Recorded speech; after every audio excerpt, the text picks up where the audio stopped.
From Retro Gang Studios, you are now tuned in to the Double R Show.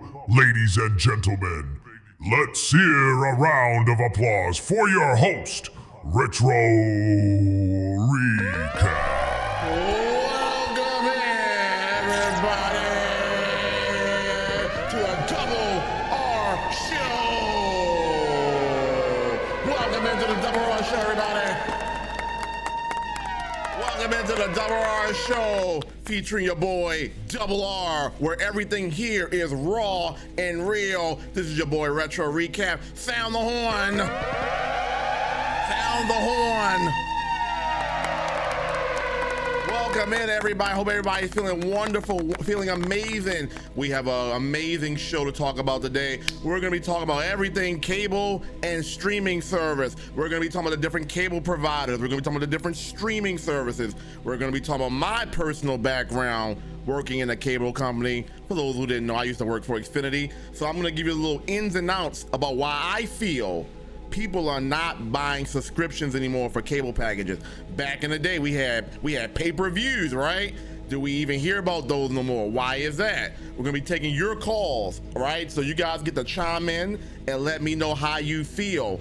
And we're gonna be playing a game of Tier Maker, right? So before we get up, and let me give a big shout out to you guys, the listeners, right, for coming in here, tuning in, enjoying last week's show. I have episode 1. If you guys missed it, it's in the pinned comments. We talked about zodiac signs, all 12 zodiac signs. Which signs am I compatible with? What do I think about each of the signs? And the stereotypical things that people say about the zodiac signs. So if you are interested in zodiac signs, all things zodiac signs, go check out the link that's in the pinned comments. Also, a big shout out to all the Retro Gang, right? Big clap it up for Retro Gang. You guys are holding it down. All the people that work on the production, City John and Juice, and all the moderators, all the VIPs who make this community run and make this show pop. All the new listeners, if you're here for the first time, welcome in. We start the show usually at 7 o'clock. So today was a little off today, but it's all good. And anybody that will be coming in the future, welcome in. Like I said, we're gonna talk all things cable television, all right? So while we get into that, let's go ahead and hop right into it, all right? Cable, we got welcome in, FTRW, welcome. We gotta clap it up for FTRW. All right, welcome in. How you feeling? How you doing? Hope everything is well with you, my guy. This is your first time in? Well, welcome in. I see Generic Dingo up in here. I see City John up in here. Let me just take a look at else. I see Loop. Welcome in. I see you, man. Welcome in. Icon, Big Sean. Welcome in, everybody. Hope everybody's feeling well. Yeah. Give a big clap. Yeah. Oh, yeah. So we're going to be talking about all things cable, viewership, and streaming services. So before we dive into that, let's talk about the different cable services. So I have a few on the screen, and I have a few streaming services on the screen. So we got the well-known one on the East Coast, Xfinity, Comcast. I mean, they go by Xfinity now. We got Spectrum, and we're just talking about in the United States, of course. There's more, but the major ones: Xfinity, Spectrum, Cox Cable, Verizon, DirecTV, Dish. I mean, does anybody use Dish anymore? Romel! Welcome in, Romel. I mean, does anybody use Dish? Like, I mean, they used to have the satellite, and we'll talk a little bit about that. So let me ask you guys, one, do you watch more cable nowadays, or do you usually do streaming? Do you watch television at all? If you do have cable, which provider do you have? Right now, we currently have Xfinity, and for most of y'all know, my grandmother stays with me. I don't watch a lot of cable. I don't really watch a lot of TV. The most I watch now is Twitch. I watch a lot of Twitch, and I'll occasionally watch my sports shows, which are on ESPN and all that. And you need a cable package for that. Now, I mean, obviously, there are ways underneath the rug to get what you want. But I want to know, why has the major networks, the major providers of these cable networks, why have they been in the decline? Right, we're gonna talk about the decline, right? And so let me take it back a little bit. Before we go into the decline, let's talk about me. Growing up, I was born in 1990, right? So I lived through the 90s, early 2000s, and we always had a cable box, right? This is before the social media became a thing. This is before like internet became popping, right? We used to have the old cable box. Y'all remember if y'all had Xfinity, right? The blue background, it had the guide menu and all that. If you are familiar with that, can I get a hand up in the chat? Can we get some emotes in the chat? If you are familiar with the blue background cable box, yeah. And you had the arrow up, the arrow down. I know there are some people in this chat that can vouch. Yeah, I know. Had the blue background, and you know, and me and my sister used to fight for the remote all the time. There was so many shows I wanted to watch. I was a big wrestling guy. You know, we had and the thing about it is we only had one cable box. Well, we had two, right? My mom had one in her room, and there was a living room cable box. Obviously, you guys know how this story goes. We couldn't watch cable in my mom's room. That was forbidden, right? Like that was all her, and then so we had to fight for the living room, you know, and that were shows that she wanted to watch, that came on a certain time. There were shows I wanted to watch that came on a certain time. Well, how do we make it work? Well, sometimes we didn't. We just didn't make it work. You know what I'm saying? And you know, and her being the lady, the girl here, she always got her way. So all she had to do was say, listen, Retro Recap is hogging the TV. Retro Recap had to get off, right? And so I'm sharing these memories, these testimonies of how life was. Like there was a sense of urgency to want to watch TV, right? There was a sense of urgency, like it was like cable television was must-see TV, you know, and that you learned a lot. There were a lot of shows I used to watch. I'm just going to give you a few examples. I used to love watching. We was talking about this months ago. Dragon Tales, things that you could learn from, right? Dragon Tales, Blue's Clues. If y'all remember the original Sonic the Hedgehog, right? The original not Dr. Eggman, but Dr. Robot, the original show, right? Not Sonic Underground, the original. And remember how after each episode, we seen this, right? We've seen this when we were watching a couple years ago, right? Or for Sonic September. What happens at the end of each show on Sonic? Sonic has a message for all the viewers out there, right? There was a message, there was something that you could learn from it. So you might have laughed, you might have enjoyed the show, but what they did was they provide a message for you, for all the kids out there. Like, hey, don't touch this, it's hot, it's burning hot. If you touch this, you'll burn your hand. Well, you learn something at the end of each show, right? There's a message that even as a kid, I can take that and grow up with those lessons, right? What's up, Big Sean? Welcome into the Double R Show. How you feeling? How you doing, man? It's great to see you. We talked about Zoom. Remember we was watching Zoom the other day? Oh, wow. Dish is all satellite, right?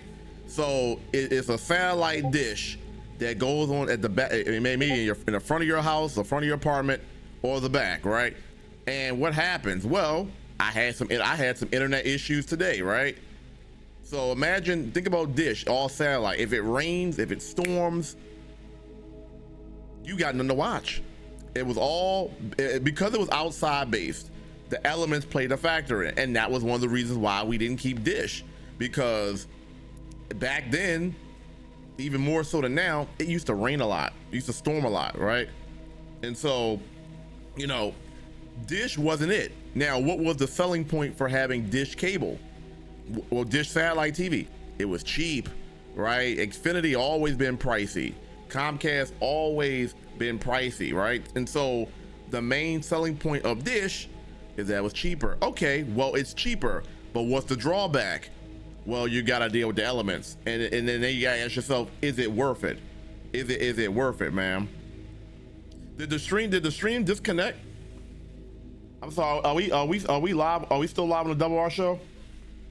Let me know. I didn't even really. Did the stream cut off? Let me know if the stream cut off for a second. Did it briefly? Okay. All right, we're back. I'm just going. Let me keep going. All right. So now, let's talk about streaming services, because streaming services. Let's say, let's give a timeline.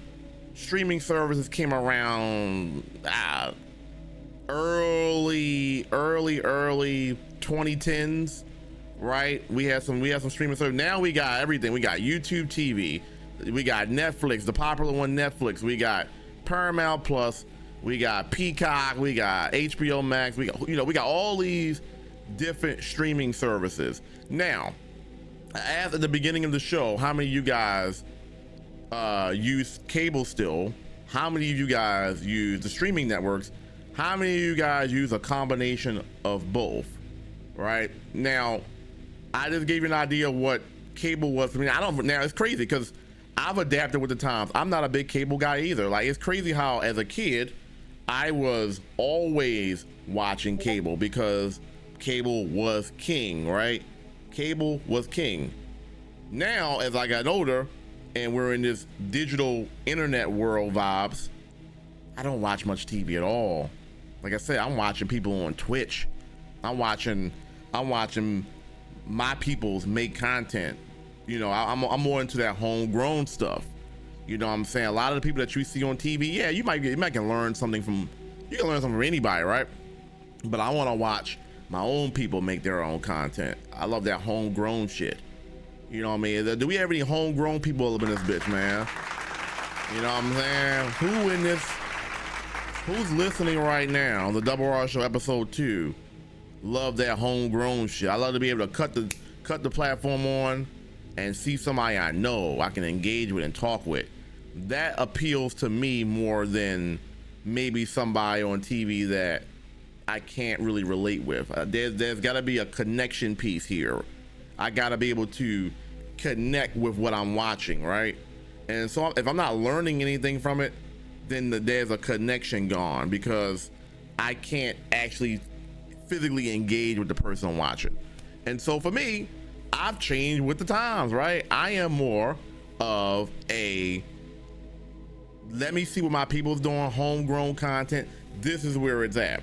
So now, I'm not a big movie guy. Now, as you see, we got Netflix on here, we got Paramount Plus. So I'm not a big movie guy, right? So the only streaming services that I'll use nowadays is Peacock, and I was using Peacock mainly for WWE because when WWE got rid of the WWE network and they got the merger with NBC and Comcast, and which got NBC Universal, we got Peacock, and then they were putting the PLEs, well, they still do, right? They still do as of right now.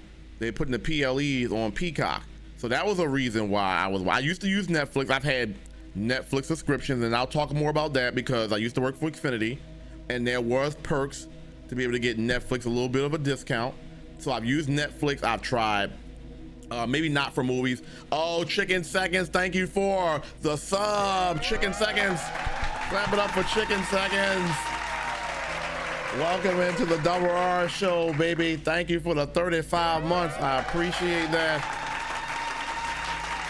I absolutely appreciate that.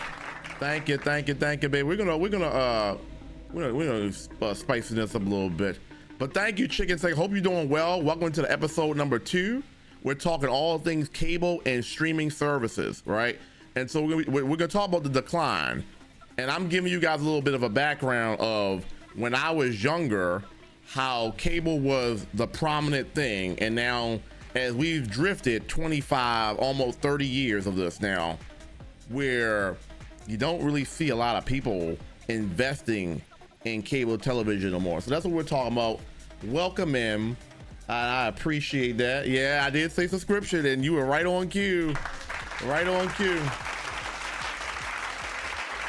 What were you guys' favorite shows growing up? For those who were cable heads back in the day, I gave you some shows: Blue's Clues, Dragon Tales, the original Sonic series, Zoom, Mr. Rogers. What was some of the shows that you guys watched, especially, and not even just my age range, because I'm 35 years old, right? And so I'm not just talking about my age range, I'm talking about anybody. What shows were you watching growing up as a kid? And let me know, what did those shows do for you? Because for me, yeah, as a kid, I love to be entertained. As I grown up, I want to be an entertainer. You know what I'm saying? So I love to be entertained, but I love when there's a message behind the shows, right? And so that's kind of how I have produced my content over the years, right? I want to be entertaining. I want people to have a reason to watch me, whether they laugh, they cry, they get angry at me, or whatever. I want you to be entertained. I want you to have an emotion from watching the content, right? But I also want you to learn something too. Double R Retro Recap is going to try to provide a message that you can learn from, that you can take with you, be that influence, that motivation, right? And so there were a lot of shows for me that did just that, man. You know what I'm saying? Arthur, for example, there was so many things me and my sister learned on Arthur, right?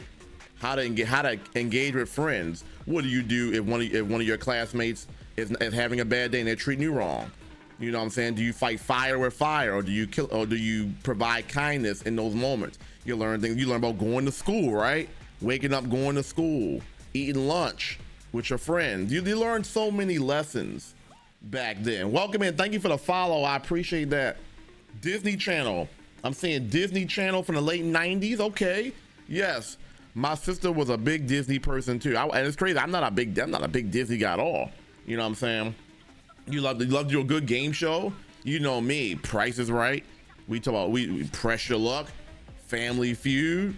You know what I'm saying? Just to name a few, right? Like I was big into Who Wants to Be a Millionaire, early 2000s, right? With Regis, Wheel of Fortune.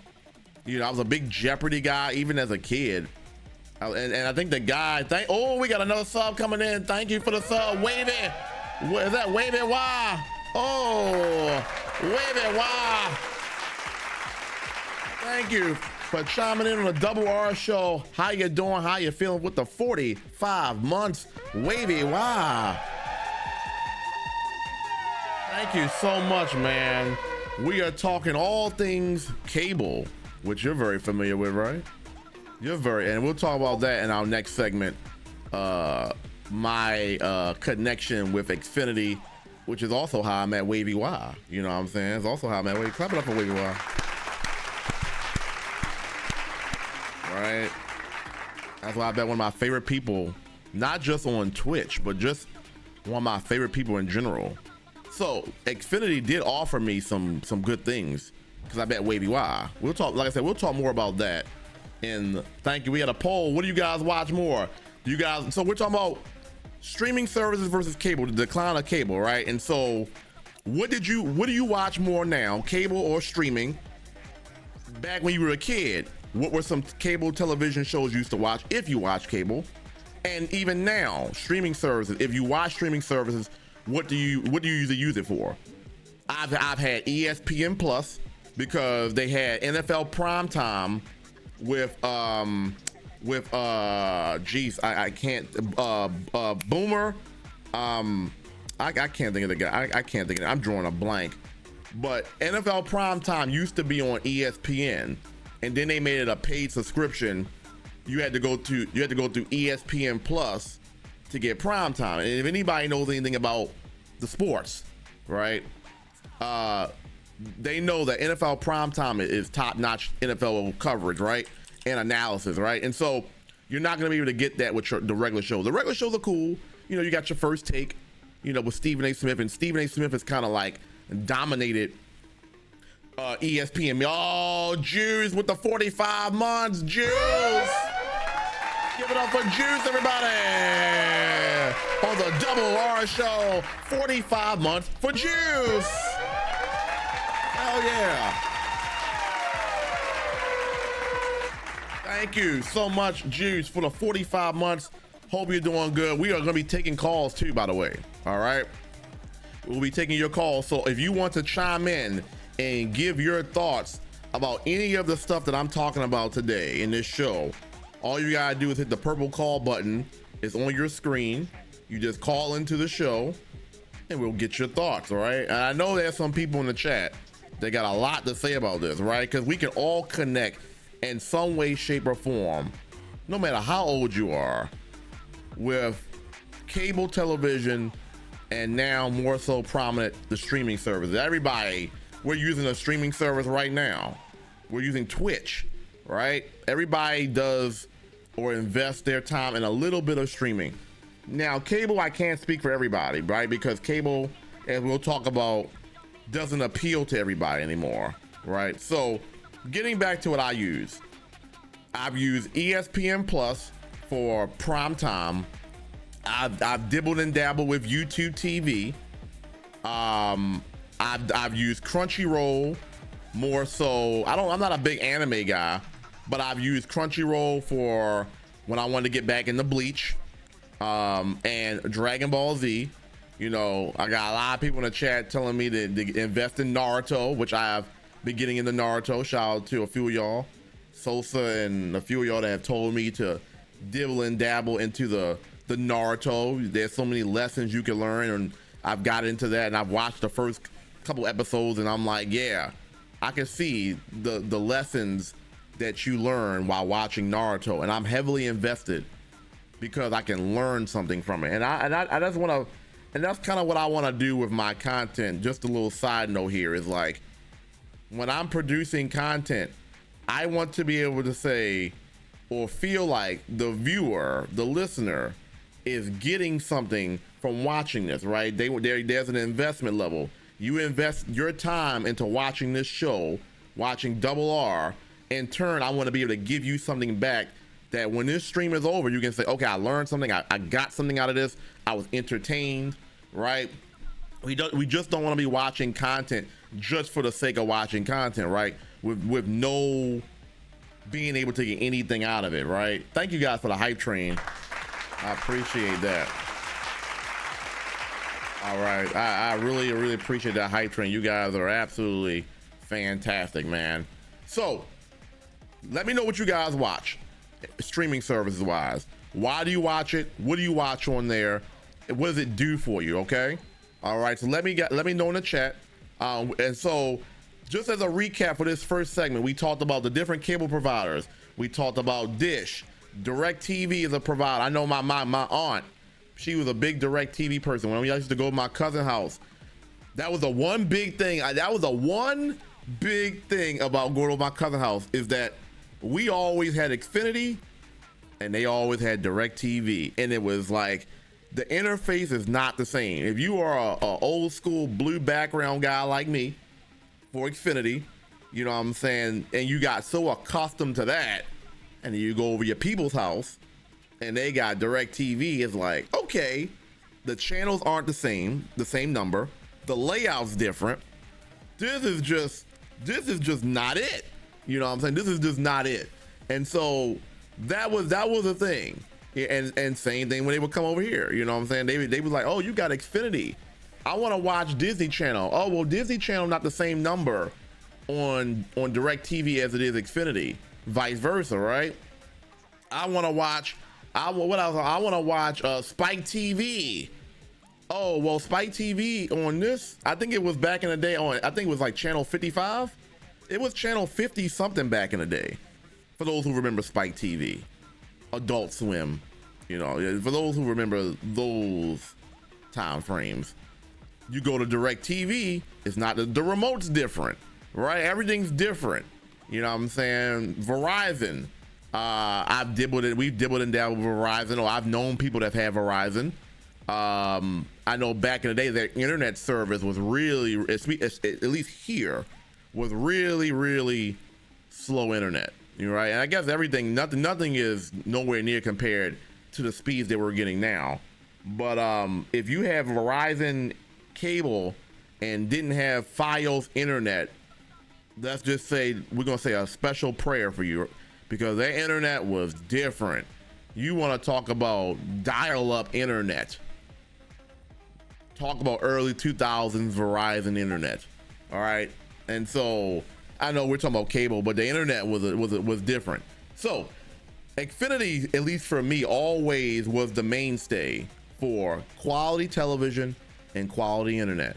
Now, remember, we're talking about late 90s, early 2000s, right? This is before the social media game really played a role, right? And so, like I said before, it's either you go outside or you stay in the house and watch television, watch cable. You know what I'm saying? Now it feels like it's you go outside or you stay your ass in the house, but you're not watching cable television as much. You're watching more streaming services. So that's what we talked about in segment 1. Go ahead and comment in the chat below. If you're listening, you know, soak it all in. This episode of Double R Show will be on YouTube as well. So if you guys missed anything or want to go back and watch the show, well, it'll be on YouTube. And for episode 1 is in the pinned comments, all right? So if you want to go back and watch episode 1, you go. And then episode 2, which is right here, right now, will also be on there after we get off live. I was going to do it live, as we like do a simulcast stream, multi-stream, but then I realized I'm like, there's some things I want to edit out the show and give you guys just like the actual show and not you know. So all right, so let's get into the chat. I do want to hear what you guys are saying, and I appreciate I've been locked into the show, so forgive me if I missed some things in the chat. I appreciate the hype train. Real quick, Wavy Y, Chicken Seconds, Juice, thank you guys for the hype train. Let's tap in, and remember, you guys can call into the show. If you want your voice heard. I'm going to be reading you guys chats right now before we move on to segment 2, which will be talking about my personal experiences working with cable. But let me get you guys, let me see what you guys are talking about in here. Blue Barrel Mel, always great to see you, beautiful. Thank you.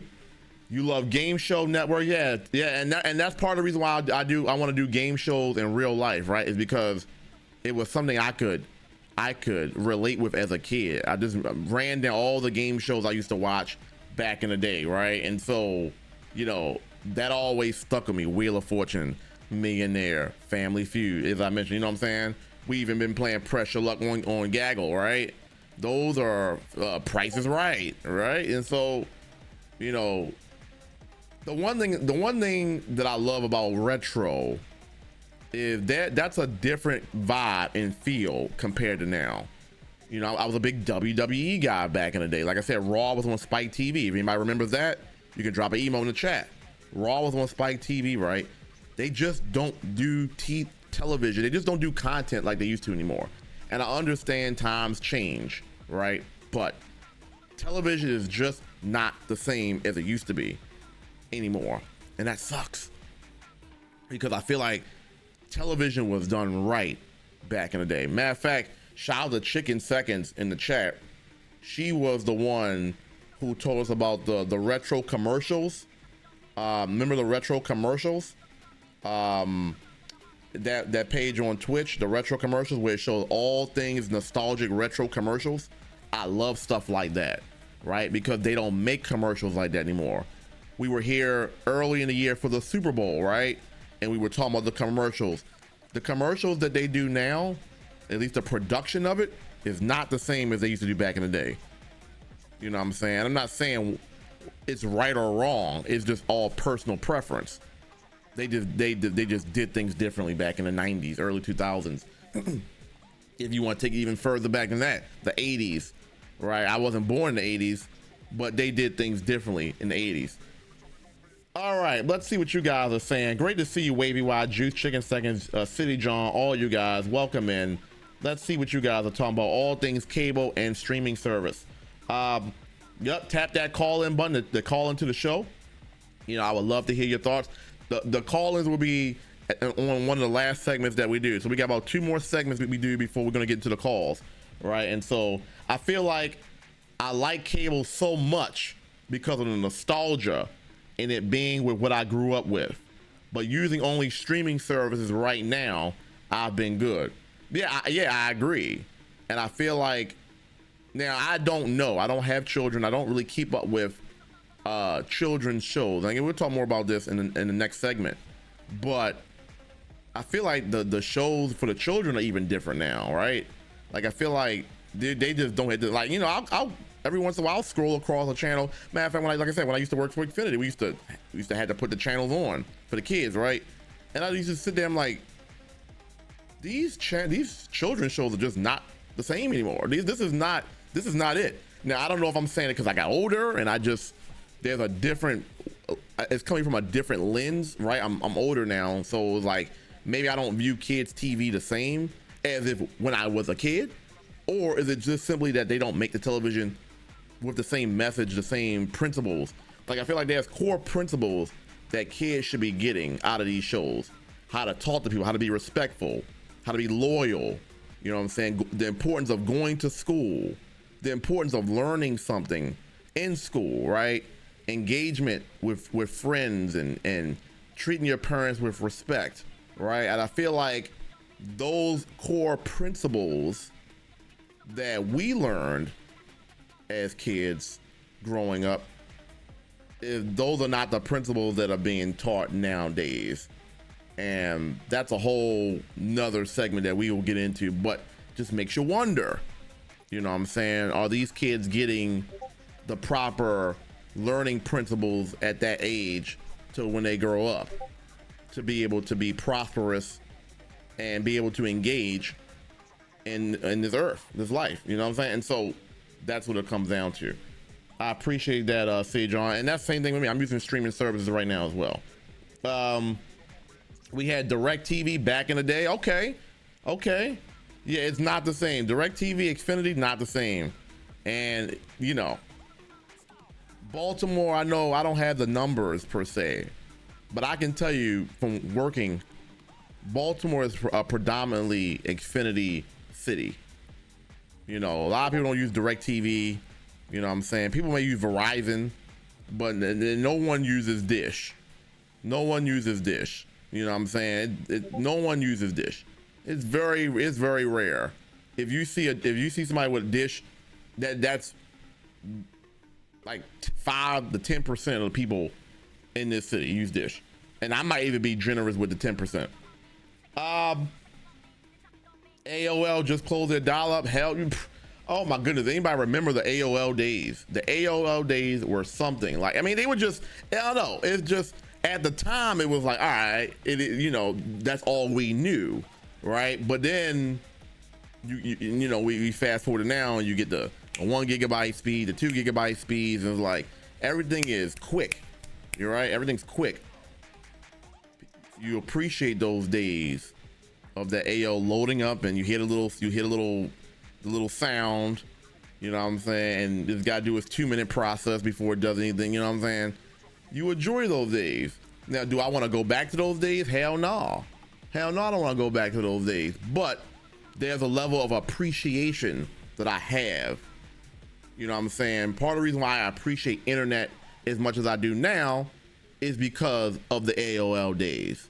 You know what I'm saying? The dial-up days, you know? So, hell yeah. Very good point. Spaz, good to see you, Spaz. Welcome into the Double R Show. Great to see you, dog. Growing up, I was the only one on the block with cable, and we used to stay in my living room. Good old BET, MTV, yep. MTV, yep. My sister was I wasn't as big of a 106 in Park guy. You know what I'm saying? And I was just watching a video about what happened to that show. Maybe we'll talk about that in another episode. But yeah, I feel you. You know what I'm saying? You the only one on the block with cable. Yep. And for a period of time, that was like me too. There was a period of time where we didn't have cable. We just had regular TV. And I used to have to go over to my grandma's house, the same grandma that I'm living with now. I used to have to go over to my grandma's house to watch TV. I remember every Monday, WWE Raw, right? WWE Raw. I used to have to go over her house on Monday nights to watch, to get Spike TV, right? This is when WWE was in its peak form. I'm talking about Stone Cold, The Rock, Hulk Hogan, all these guys, all these guys. This is prime WWE, right? Early 2000s. I used to go over her house every Monday, right, to watch Spike TV.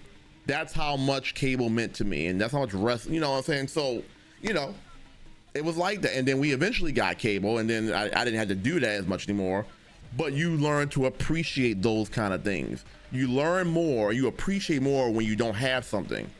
And then when you finally get that something that you don't have, that level of appreciation, it hits differently, right? You gotta fight for it, right?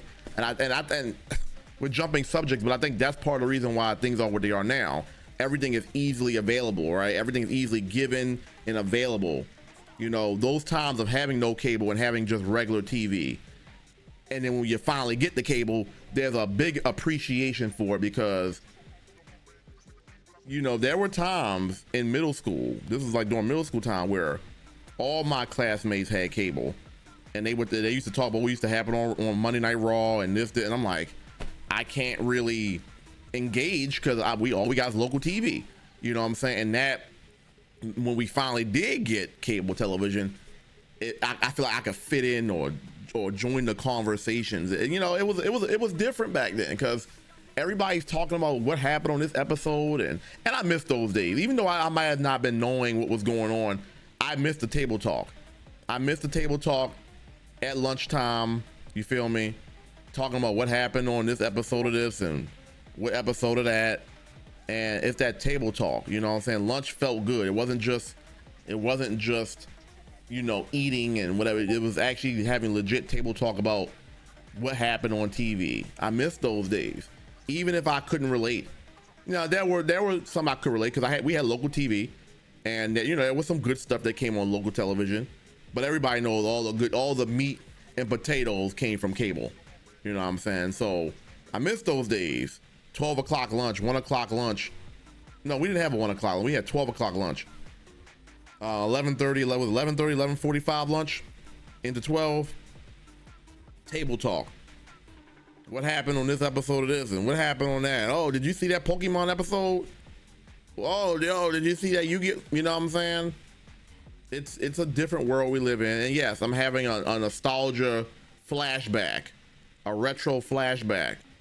But sometimes we need to do this to appreciate where we are now.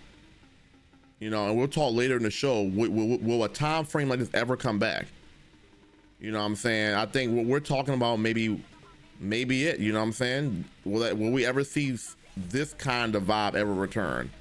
And so that's why we appreciate these kind of conversations, right? Because we don't know we'll ever get that kind of time frame back. You know what I'm saying? We don't know. You know what I'm saying? All right, let's get back to the chat before we move on to our next segment. Spaz, great to see you, my guy. Hope all is well. Appreciate you. Yes, sir. Love and I appreciate everybody. And I love and appreciate you, man. You're like one of my favorite people, man. Like, you show genuine, natural love, Spaz, and I 1000% appreciate you, man. I don't know if you're still in the chat, but I appreciate you, Spaz. You do great work. You're a great person. You know what I'm saying? And you have been following the channel for a very long time, and I didn't even realize it. You have been following the channel since like 2023, 2022. You know what I'm saying? I had no idea. You know what I'm saying? But you've been around for a while, and I appreciate that, man. Supermarket sweep, and I still watch that too. See, you bringing it back, baby. You bringing it back. You love that show too. Starry, welcome in, Starry, to the Double R Show. How you feeling? How you feeling, Star? Hope all is well with your beautiful Pro World Con. What's good, man? Con, what's good? Active, what's good? What's good, boys? How y'all feeling, man? Great to see y'all. Welcome to the Double R Show. We're talking all things cable streaming, all things retro nostalgia. You know what I'm saying? I'm having a great time. Thank you guys for listening in. You can call it on the show.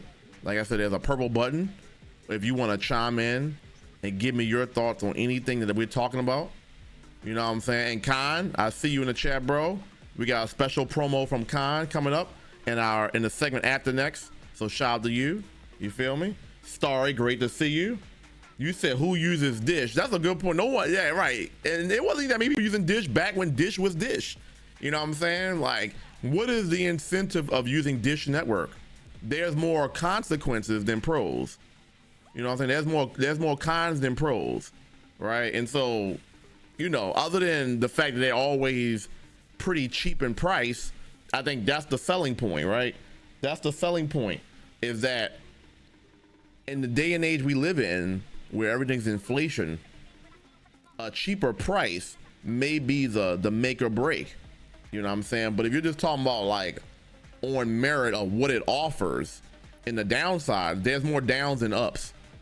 You know what I'm saying? So you gotta weigh which matters more to you. You know what I'm saying? So Active, good to see you, my guy. Active, always in the house. Great to see you, dog. I only use NFL Sunday Ticket. Yeah. Well, wasn't that a direct TV only thing? I think Sunday Ticket is on YouTube TV or YouTube Red or something, right? It's on the YouTube Red now, right? Because I remember when I was working for Xfinity, they were talking about the Sunday Ticket going to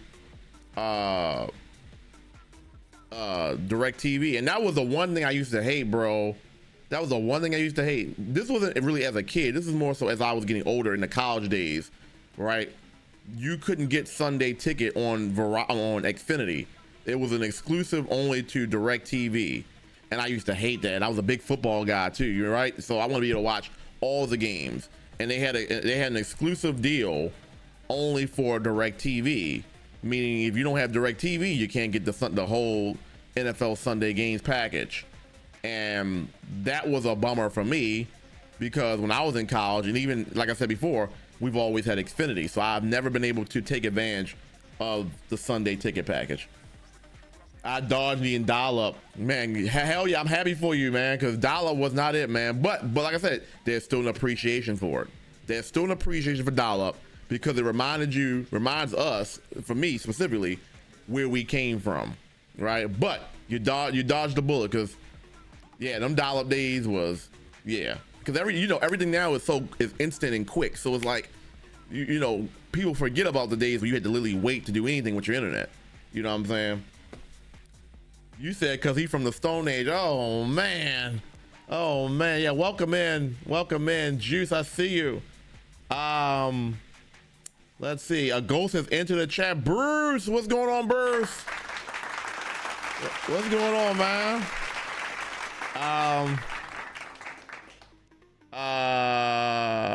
What we at talking about here? Y'all funny. Yeah, did anybody used to have those table talks back in grade school at the lunch table? You know, when a show would come on the night before, and you couldn't wait to go to school the next day to talk about it. I miss those days. Right? Those days of when you couldn't wait to go to school. You know what I'm saying? A lot of times it wasn't even because you were like excited to learn shit in school. You just couldn't wait to go talk to your friends about what happened on the episode the previous night, right? Now it's like, you know, we can text and we can call and we can get on TikTok or Instagram and whatever, Discord, and chat it up in real time. But there's an appreciation for the anticipation of going to school the next day, to have those conversations and those good vibes and build that rapport, because you're sharing common interests, right? Everybody watched that show. Now you want to talk about it. There's an appreciation for that. And those are the little things that I be talking about that are lost arts in this new era that we're in, this new generation we're in, right? You know what I'm saying? Everything is instant, you know, and sometimes playing that waiting game, you learn things, that there's a level of joy and excitement. You know, so there was a sense of, I want to go to school now. I don't know, I'm getting a little off topic, but how many kids are actually even going to school nowadays? You know what I'm saying? The dropout rate, I don't have numbers on it, but just from the third eye perspective, I'm sure the dropout rate, you know what I'm saying, it's probably high now, because kids, everything is right at their feet. What do I need to go to school for? I can learn shit right on the internet. You know what I'm saying? It's like, so these are things that I'm talking about, that the new era versus the old school era, there's pros and cons. You know what I'm saying? You can get your information more readily available. You know what I'm saying? You can see things on TV and talk about it in real time.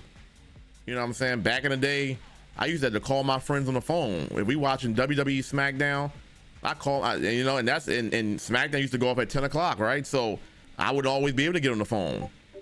You know what I'm saying? Or my mom was already on the phone. You know what I'm saying? Somebody might have been on, you know, we might have one phone in the whole house, right? And mom was on it talking to a homegirl.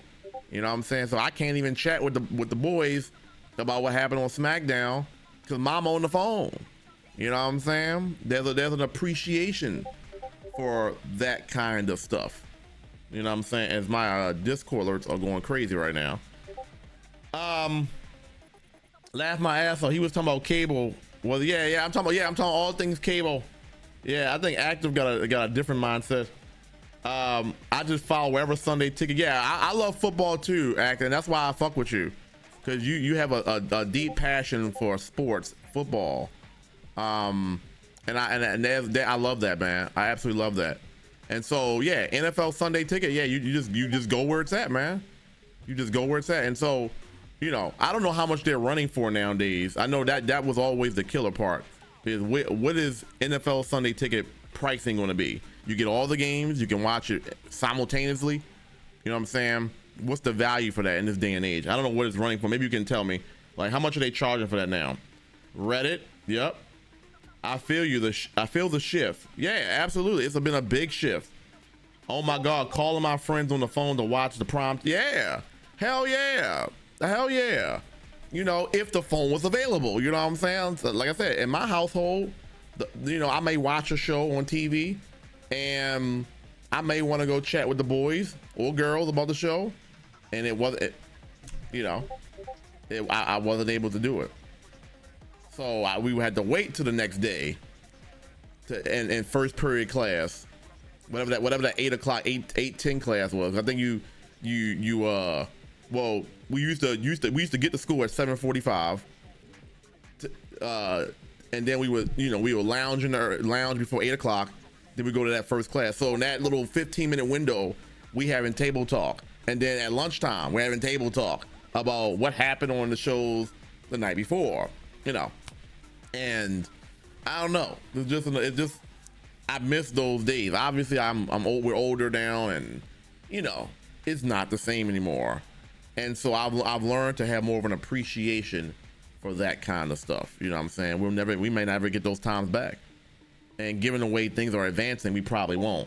So when we talked about this a few weeks ago about would you rather go back in the past for a little bit or go in the future, this is part of the reason why sometimes I like looking back in the past, because it brings back memories and things like this.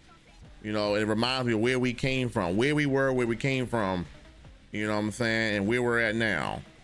And there's a level of appreciation. You can learn a lot from looking at the timeline of things that we used to do versus now, how things have evolved.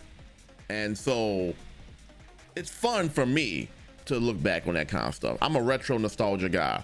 I can't help myself sometimes. Sometimes reminiscing on the retro, the nostalgia, it warms my soul. It makes me feel good inside to be like, damn, look at them Yu-Gi-Oh cards. Oh damn, look at them Pokemon. Damn, oh, this show was the shit. Dragon Ball Z, god damn, you feel me? You know what I'm saying? It's like there's a level of appreciation for it, you know. And so, all right, that wraps up segment 1.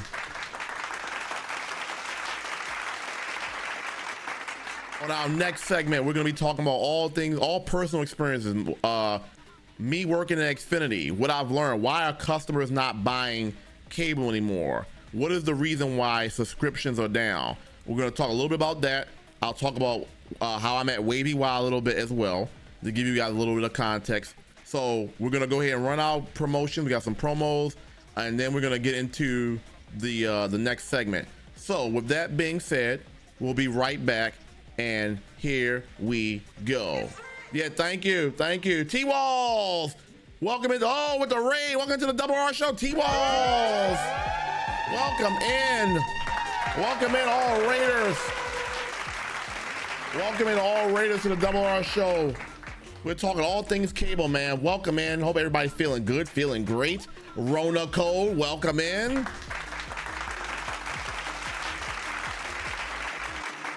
You came in right on our first break, but we'll be right back. When we come back, we're talking everything Xfinity and why people are not buying cable television. We'll be right back. The Double R Radio Show was taking a quick intermission.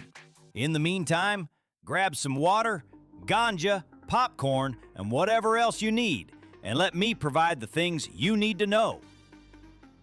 Viewers can call into the Double R Show by simply hitting the call-in button at the top of chat and have a 5-minute segment with Retro. Check out our new merch deals using Command Merch. Sign up for Wheel of Fortune. Who wants to be a millionaire? Ask a moderator for the link. Support the show more via Cash App, $Retroactives. Check out Retro's Patreon page at patreon.com/RetroRecap. Check out City John's Patreon by going to patreon.com/CityJohn. Need some good emotes for your channel? Tap in with Juice, as he will hook you up with everything nice. Retro Gang Community Raid Train is this Saturday, August 16th at 12 p.m. ES timestamps. Stream Masters coaching class with City John and Retro is on August 30th at 1 p.m. Sign up using the link in the chat. Support the radio show more by subscribing, bits, and interaction. Remember, the Double R doesn't just stand for Retro Recap. It means everything here is raw and real. Enjoy the rest of the show. Come explore City John Living on Patreon and learn tools for building your holistic lifestyle in a practical way for the modern age. You'll get insights and tools to help you navigate mindset shifts, deprogram old patterns, and stay grounded through change. It's the kind of support that meets you where you are and honors your pace, your process, and your power. If you've been feeling the shifts and want more clarity, this is the space and this is your invitation. Join City John Living today and get what you didn't even know you needed. Start tapping into what already lives within you.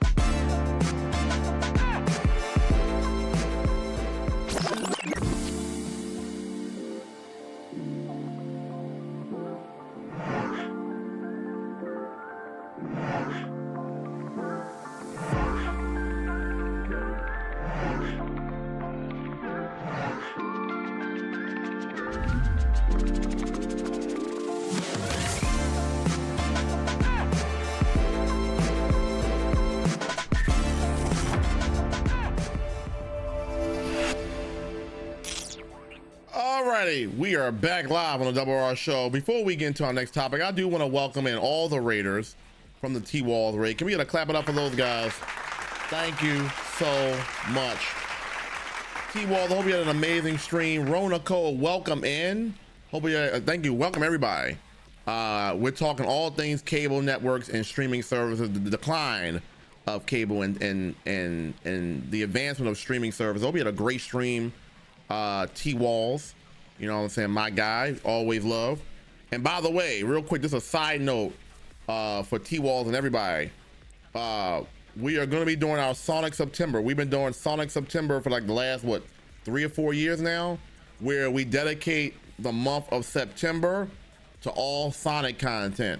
And I'm bringing that up because I know T-Walls is a big Sonic the Hedgehog guy, right? And so am I. So we're gonna be doing all things Sonic the Hedgehog in September, right? I'm already getting the planning and workings out in the blueprint for how that's gonna look. I want to do a cosplay, you know, I want to do another cosplay, so we're working on that. So stay tuned for that. But everybody that came in from the raid, one more time, clap it up for those guys.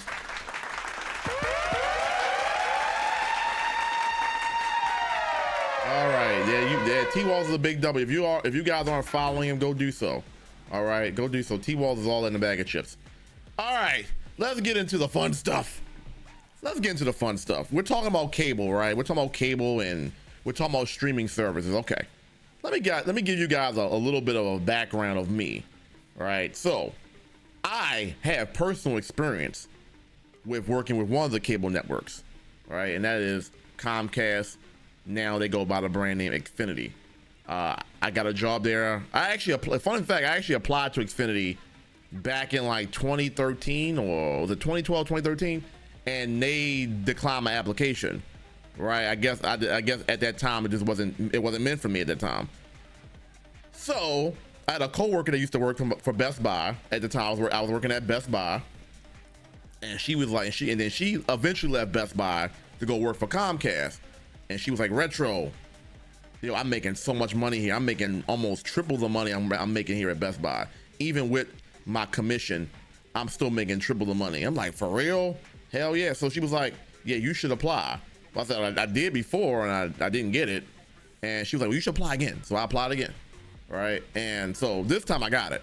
And this was in the year 2015. I remember it vividly. It was February of 2015. I've been working for Xfinity, and it was Comcast at the time still. And wow, I mean, the memories of, and so let's get into it. When I was working there, when I first started working there, for let's say the first 4 years, just to give you guys some insight, I was working there from 2015 to 2023. A lot of you guys who've been on the channel know, but for all my new listeners, I recently left Xfinity back in March of 2023 to do what we're doing now full time. I'm doing Twitch full time. I was balancing both. I was working a full-time job and still trying to do this full time in a way. Because even when I was working at Xfinity, I was still putting in well over 40 hours a week doing this. Yeah, so I was doing both, and then I was like, you know what, this job isn't. But anyway, before I even get there, used to work for DirecTV. So see, and this is why I knew I like you. It was something about, we have a lot of similar things is what I'm learning. You know what I'm saying? But the whole radio, the media, and then you used to work for DirecTV. I used to work for Comcast. I'm seeing the connection here. But okay. When I first started working there, cable sales was booming, right? It was hot. This is, like I said, this is 2015, 2016, 2017, 2018. Sales is booming, right? I mean, they used to have our cable goals at like 40 a pop, 30, 40 a month from each. Remember, and there's like 8 reps, and our goals were like 30 TVs a month, right? And you know, that was doable for those times because people were still, I mean, there had been a decline. Let's not get mistaken. Social media and the evolvement of the internet kind of like slowed down, and there's more ways to watch content now. So, but during this time, the numbers were still good, at least working in the store. Mind you, I'm only talking about my in-store experience. I don't know what the numbers were saying in other places, but I'm talking about where I was working at, it was popping. People were coming in wanting to buy a TV. We had deals, $5 stars, $5 HBO Max, or you can get HBO Max and stars for $1. Xfinity had it going on. You know what I'm saying? I used to give out dollar premium channels all the time. If it was going to close the sale, I was going to do it. You know what I'm saying? They was like, well, use that as a crutch, meaning like if you need to get the sale and push it over the edge, use that dollar premium channel as a crutch. Don't use it as a primary source, but use it as a crutch to close this deal. But you know how it works. We use that bad boy as a crutch at the beginning of the conversation before I even got into my pitch. Dollar premium channel for 3 months. Give it to me, bet. I didn't even have to sell the cable. They heard $1 for HBO, Stars, Cinemax, and Showtime. $1 for all 4 of those for 3 months. I mean, sorry, $1 each month for 3 months. So, you know, we did what we had to do. They had things that incentivized to close the sale, right? And so 2015, 2016, 2017, numbers still looking good, right?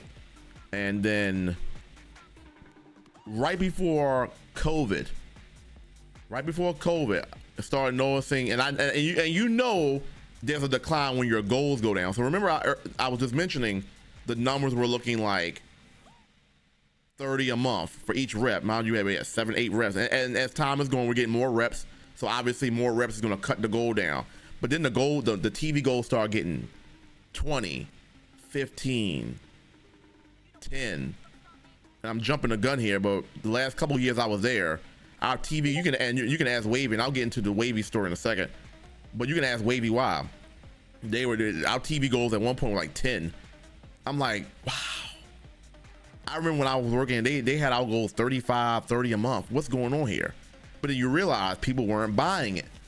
People weren't buying it. So I was like, okay, so what is going on? What is the reason? And this is just from an in-store experience. I haven't interviewed nobody outside of my experiences working in retail for Comcast. This is just all experience stuff I'm talking about here. What is the customer saying? When a customer walks up to my desk and I'm asking them, or I'm trying to close the sale, and they tell me no, what is the reason why I am getting declined for the sale? Well, one, we don't have the dollar special no more. They took that away. We couldn't give $1 for HBO and Starz, Cinemax, Showtime. Okay, so the crutch that I had is gone. 2, oh, y'all too expensive. You know how many times I heard that. Y'all pricey as fuck. Are they right about that? They sure are. I don't work for them anymore. They are pricey. And I thought that when I was working there. I'm like, how do y'all want us to close a sale when these numbers don't even meet the average consumer demand here? You know what I'm saying? Like, given the part of the city that we're in right now, this group of people is not going to pay X amount of money to watch X content, right?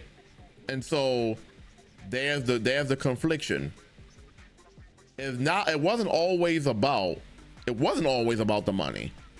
There were people that literally said, I would get this package, but y'all pricey. You know what I'm saying?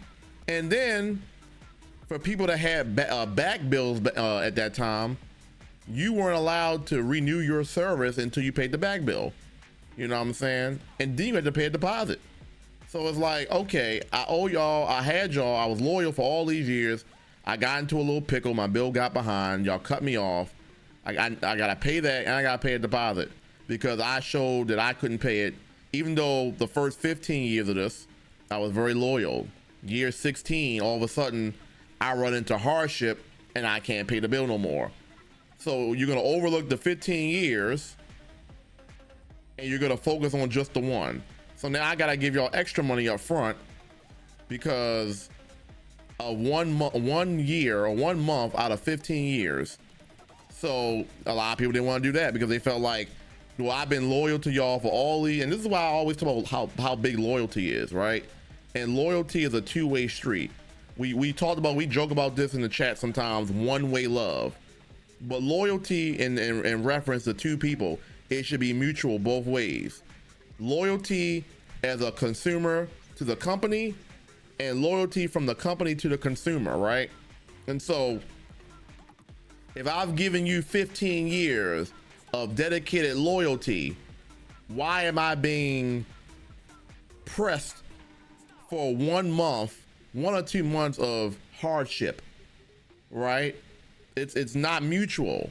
You know what I'm saying? You took my money on time for 15 years. I run into a pickle and now all of a sudden I've committed a crime here. So they're like, all right, well, I don't like that. I don't like how I can be loyal to you for so long and this is how I get treated. So I don't want your cable service. I'm gonna go find somebody else. Or if I even get it at all. So price is too high. The loyalty wasn't there. The loyalty wasn't mutual, right? The other thing was there's nothing to watch. Or I would always get, y'all show the same shit anyway. Ask Wavy why. That's the biggest one we used to get. Well, y'all showing the same shit anyway. Mind you, listen. I'm just a salesperson, right? I don't control what's being shown. I just need to close the sale. Do some networks show the same show? Sure they do. I mean, is a lot of it good TV worth watching again? Sure it is. But I've gotten told y'all show the same shit. There's nothing for me to watch. So that I don't need it. Just give me your internet and let me keep moving. The other thing about this is there's other things to do, right? You know what I'm saying? We're here on Twitch right now. You know what I'm saying? I like to think that I'm entertaining most stuff that's on TV right now. And probably also because there's a connection here we talked about earlier that you can relate to the streamer, and the streamer can relate to, you know, the people watching. You know what I'm saying? So that connection is more intriguing, for me at least, is more intriguing than watching something that I can't really have a relatable experience with. You know what I'm saying? So people are doing other things. You know what I'm saying? People are on social media now. You know what I'm saying? You know, you still got those people that still go outside. You know, it's not a confinement all the way around. We'll get into the COVID period soon, but there's other things to do. Like, remember back in the first segment, I was talking about, watching a show and couldn't wait to talk about with your friends the next day. Well, why is that? Because there was limited access to things at that time, or no access, right? I can get on, if I watch a show, and I can go hit City John up right now and be like, baby, let's debrief this show right here, right now. You know what I'm saying? Everything is, you know, and I'm not saying that's a bad thing, but people got other things to do now. You know, they're not always invested in what's on the screen. You know what I'm saying? There's an investment piece that's gone. So you got pricing, you got unloyalty from the companies themselves. There's nothing to watch. There's reruns, or I got other shit to do. It is just that simple. I got other shit to do. Like, there's nothing as important to me on TV anymore. I got other shit to do. You know, and then we talked about some of our shows don't air no more. We talked about 106 in Park earlier. You know what I'm saying?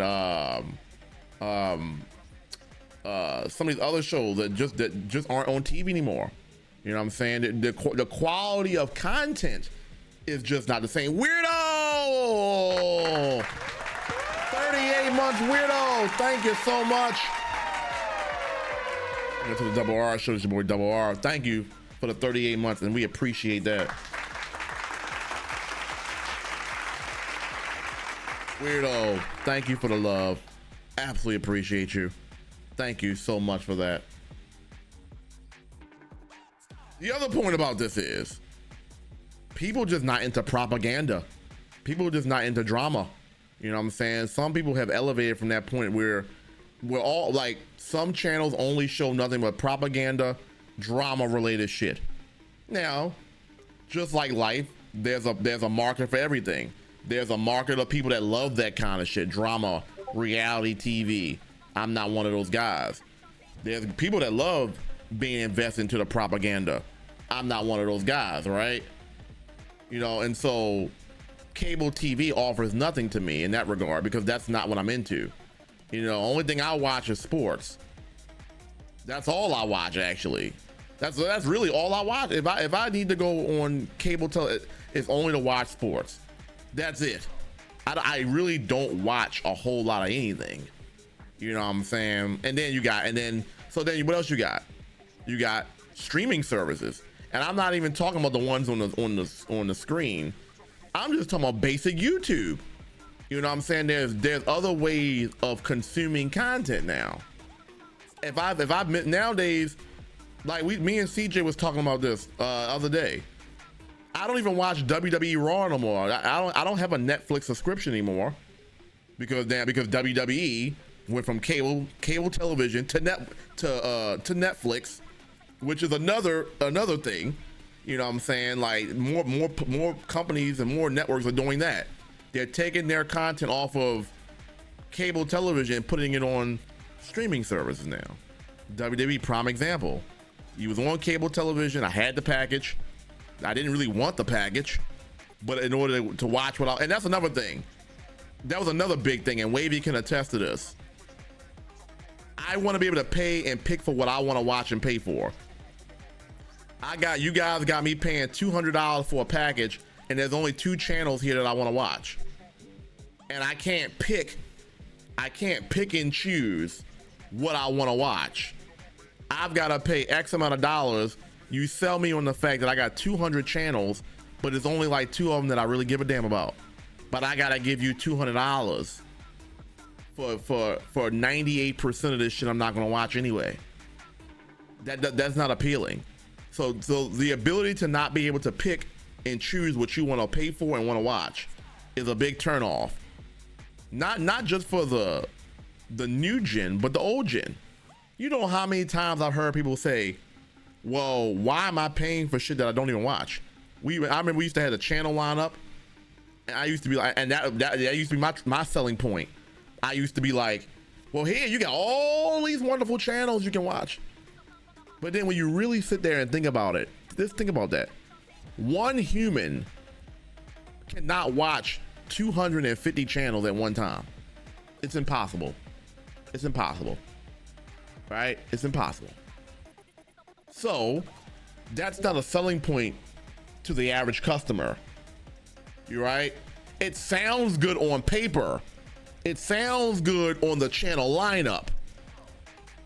Look at all these channels you can get. I'm just going down the list. Look at this. And the customer like, well, damn. Okay, impressive. It's only 2 on that watch. Okay. You're not wowing me. You're not wowing me. That's not a selling point for me. Out of all 250, there's only 2 that I watch. So why would I pay this X amount of dollar? So who's to blame? Well, you know, I know how this chain and command works. You know what I'm saying? Xfinity, Comcast can't just lower the prices themselves because they are paying set network to have their network on their service. So they can't just manipulate the price any way they want. So that's where streaming services come in. A lot of the streaming services offer more what people want. And in some cases, I can pick and choose what I want to watch and what I want to pay for. It's a la carte. I would rather pay, for example, I'm a guy, I only watch one thing, sports, right? I would rather pay, how much is ESPN Plus going for nowadays? I'm just throw out, I'm just gonna throw out a number, $25, $30 a month. I would rather pay that than pay $200 for all these channels that I don't watch, right? There's one channel out of the 200 I want to watch, I gotta pay $200 for. I would rather pay my $30 for ESPN Plus, whatever the price is going for, and be able to get and watch what I want to watch, as opposed to having all this extra filler bullshit that I don't need, and I'm paying top dollar, and I'm not watching anything. That's a turn off for a guy like me. That's a turn off. That's most of what I was hearing from the customer. I can't pick and choose what I want to watch. Well, how is your revenue going to go? How are you going to profit in sales if the people are speaking? You know how many times people used to tell me, can you forward this comment up to the higher ups that we don't like paying for shit that we don't watch anyway. I want to be able to pay for what I want to watch. I'm like, yeah, we can tell them. Are they going to change anything? You know how that goes. And then the younger generation, right? The younger generation, they grew into the digital world, right? So the younger generation grew into the social media, early on the MySpace, the Twitter, the YouTubes, the Hulus now, the Netflix. This is their reality. So remember in the first segment, I was talking about me growing up as a kid. That cable box, that Xfinity cable box was a necessity. You had to have that. You had, like, the art of the television was a necessity, right? Well, with this newer generation, it's the digital world now. It's the iPads, the cell phones, and I can consume what I need to consume from my mobile device. I don't need a cable package. So that's also the factor. It's like correlating to a landline phone, right? The older generation, and can I get a show of hands or emotes of anybody who uses a landline phone in chat? Just curious, or has one that don't use it, or have one and still use it. If you're in the chat and that exists for you, let it be known in the chat right now. And I'm gonna clap it up for those. You know? But It's like having a landline phone. That's more of a past generation type of thing. My mom used to have a landline phone. My grandmother had a landline phone. You know, it's the same correlation. These kids growing up, you can ask Wavy when we need to get like certain amount of, and well, Wavy, you still work for Xfinity, so you could probably tell me better than anybody.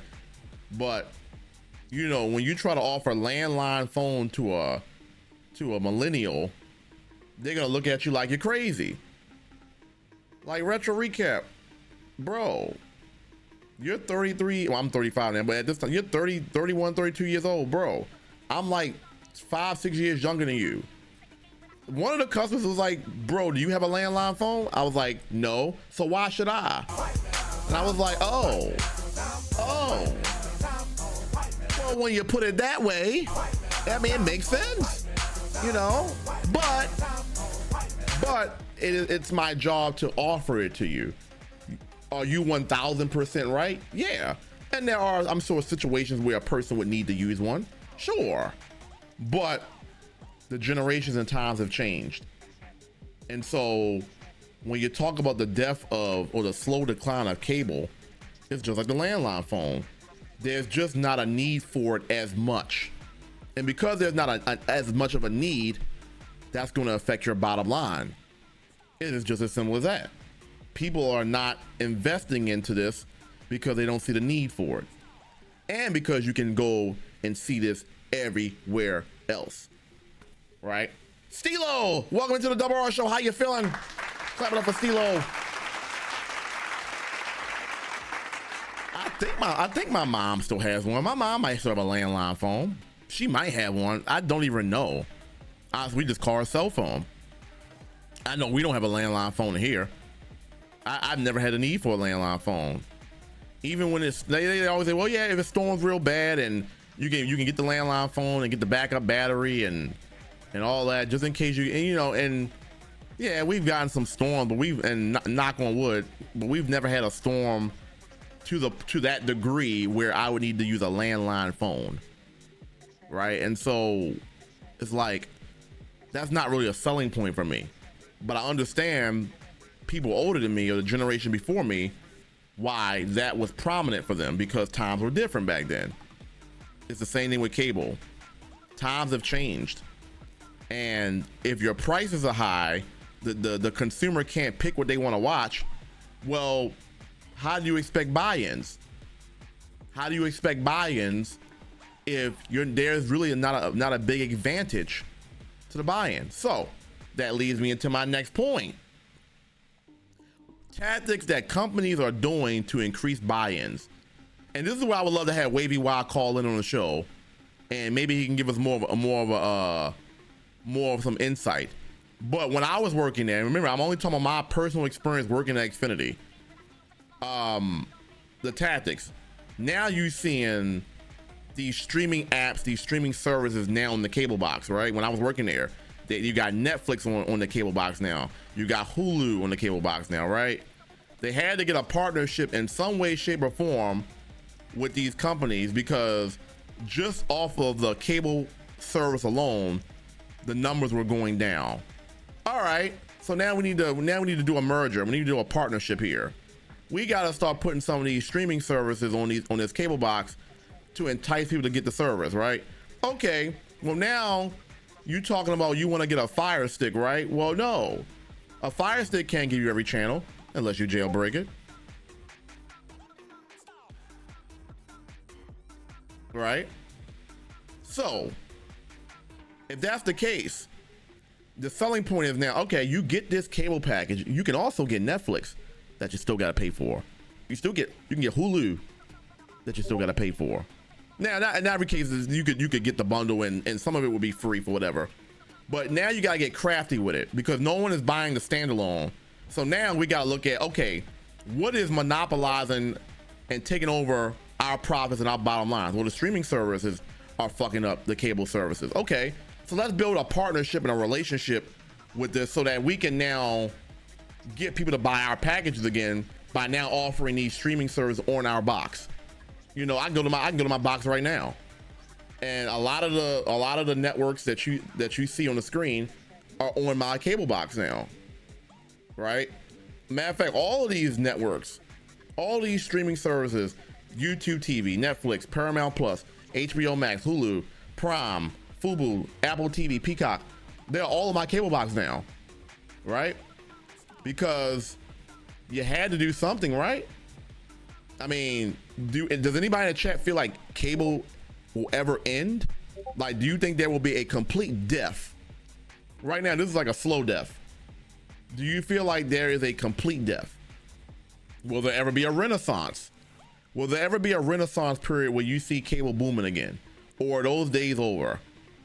Let me know in the chat. I'm curious to know what you guys think. Will there be a renaissance, or is this just what it is? Streaming is taking over. Cable can't make a comeback. Let me know in the chat. You know what I'm saying? I'm curious to know what you guys are thinking. Let me go in what you guys are saying. Wavy Y, I see you calling in. Welcome in. We'll get you in a quick second. Hold tight. Do I see Tricky and Weirdo? Welcome in. Thank you again for the love. Let's see. Where did I leave? I used to work at DirecTV. They got hip to people canceling service right before that promotion. Yeah, that's the big one, City Beautiful. People would cancel right before that promotion in. That's another big one.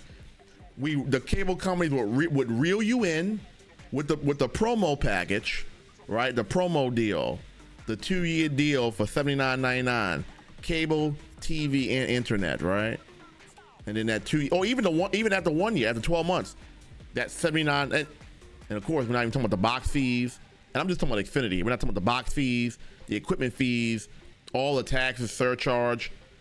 That $79.99 package ends up being $180 after all is said and done. So, and that was, Wavy, anybody that has worked in this field knows how this works.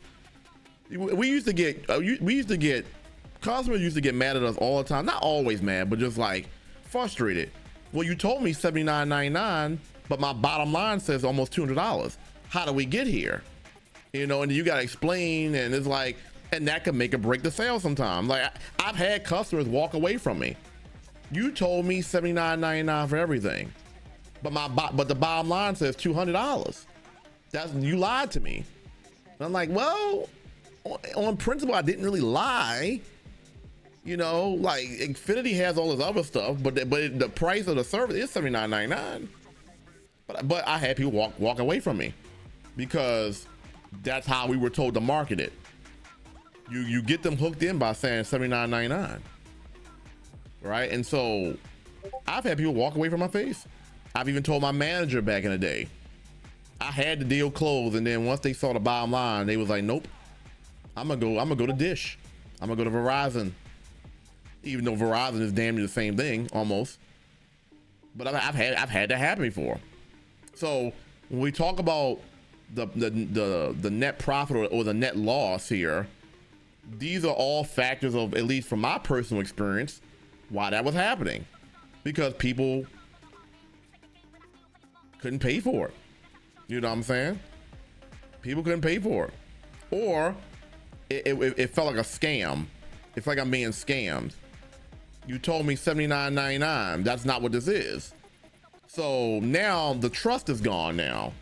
I've lost the customer's trust because what I told you was not the final deal. And with a lot of people, that could be a make or break. These are all things I've learned just working in the retail. Now, just like I said, just for clarity, I worked from Xfinity from 2015 to 2023. And when I get Wavy on the phone, when I get Wavy on the line, we'll talk more about the backstory, right? So let me know in the chat, do you think there'll ever be a renaissance period with cable with the way we know it? Or how can cable providers change up their approach to get more buy-ins? What can cable providers do to change the buy-in rates? Because obviously the numbers show that it's not the same.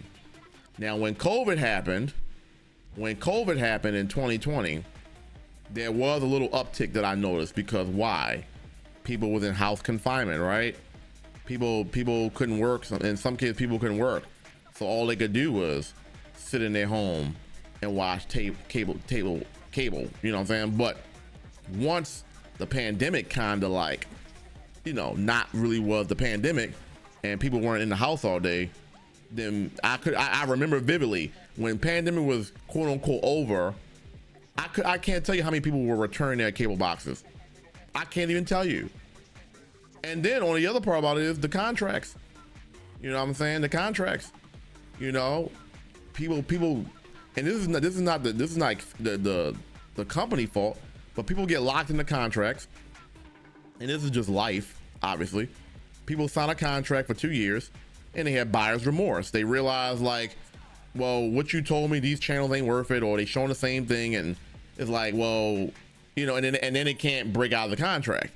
They're stuck, and that also builds a level of, you know, unwanted emotion, because it's like now it's like they're stuck with something they don't really want to use because they no longer see the value of it, and so they sign this contract and they're now having this remorse because what they thought the experience they thought they might be getting, they weren't getting.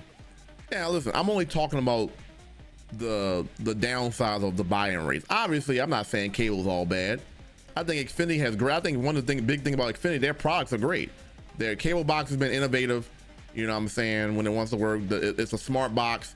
The evolution of a regular cable box to a smart box. You know what I'm saying? They got some good stuff.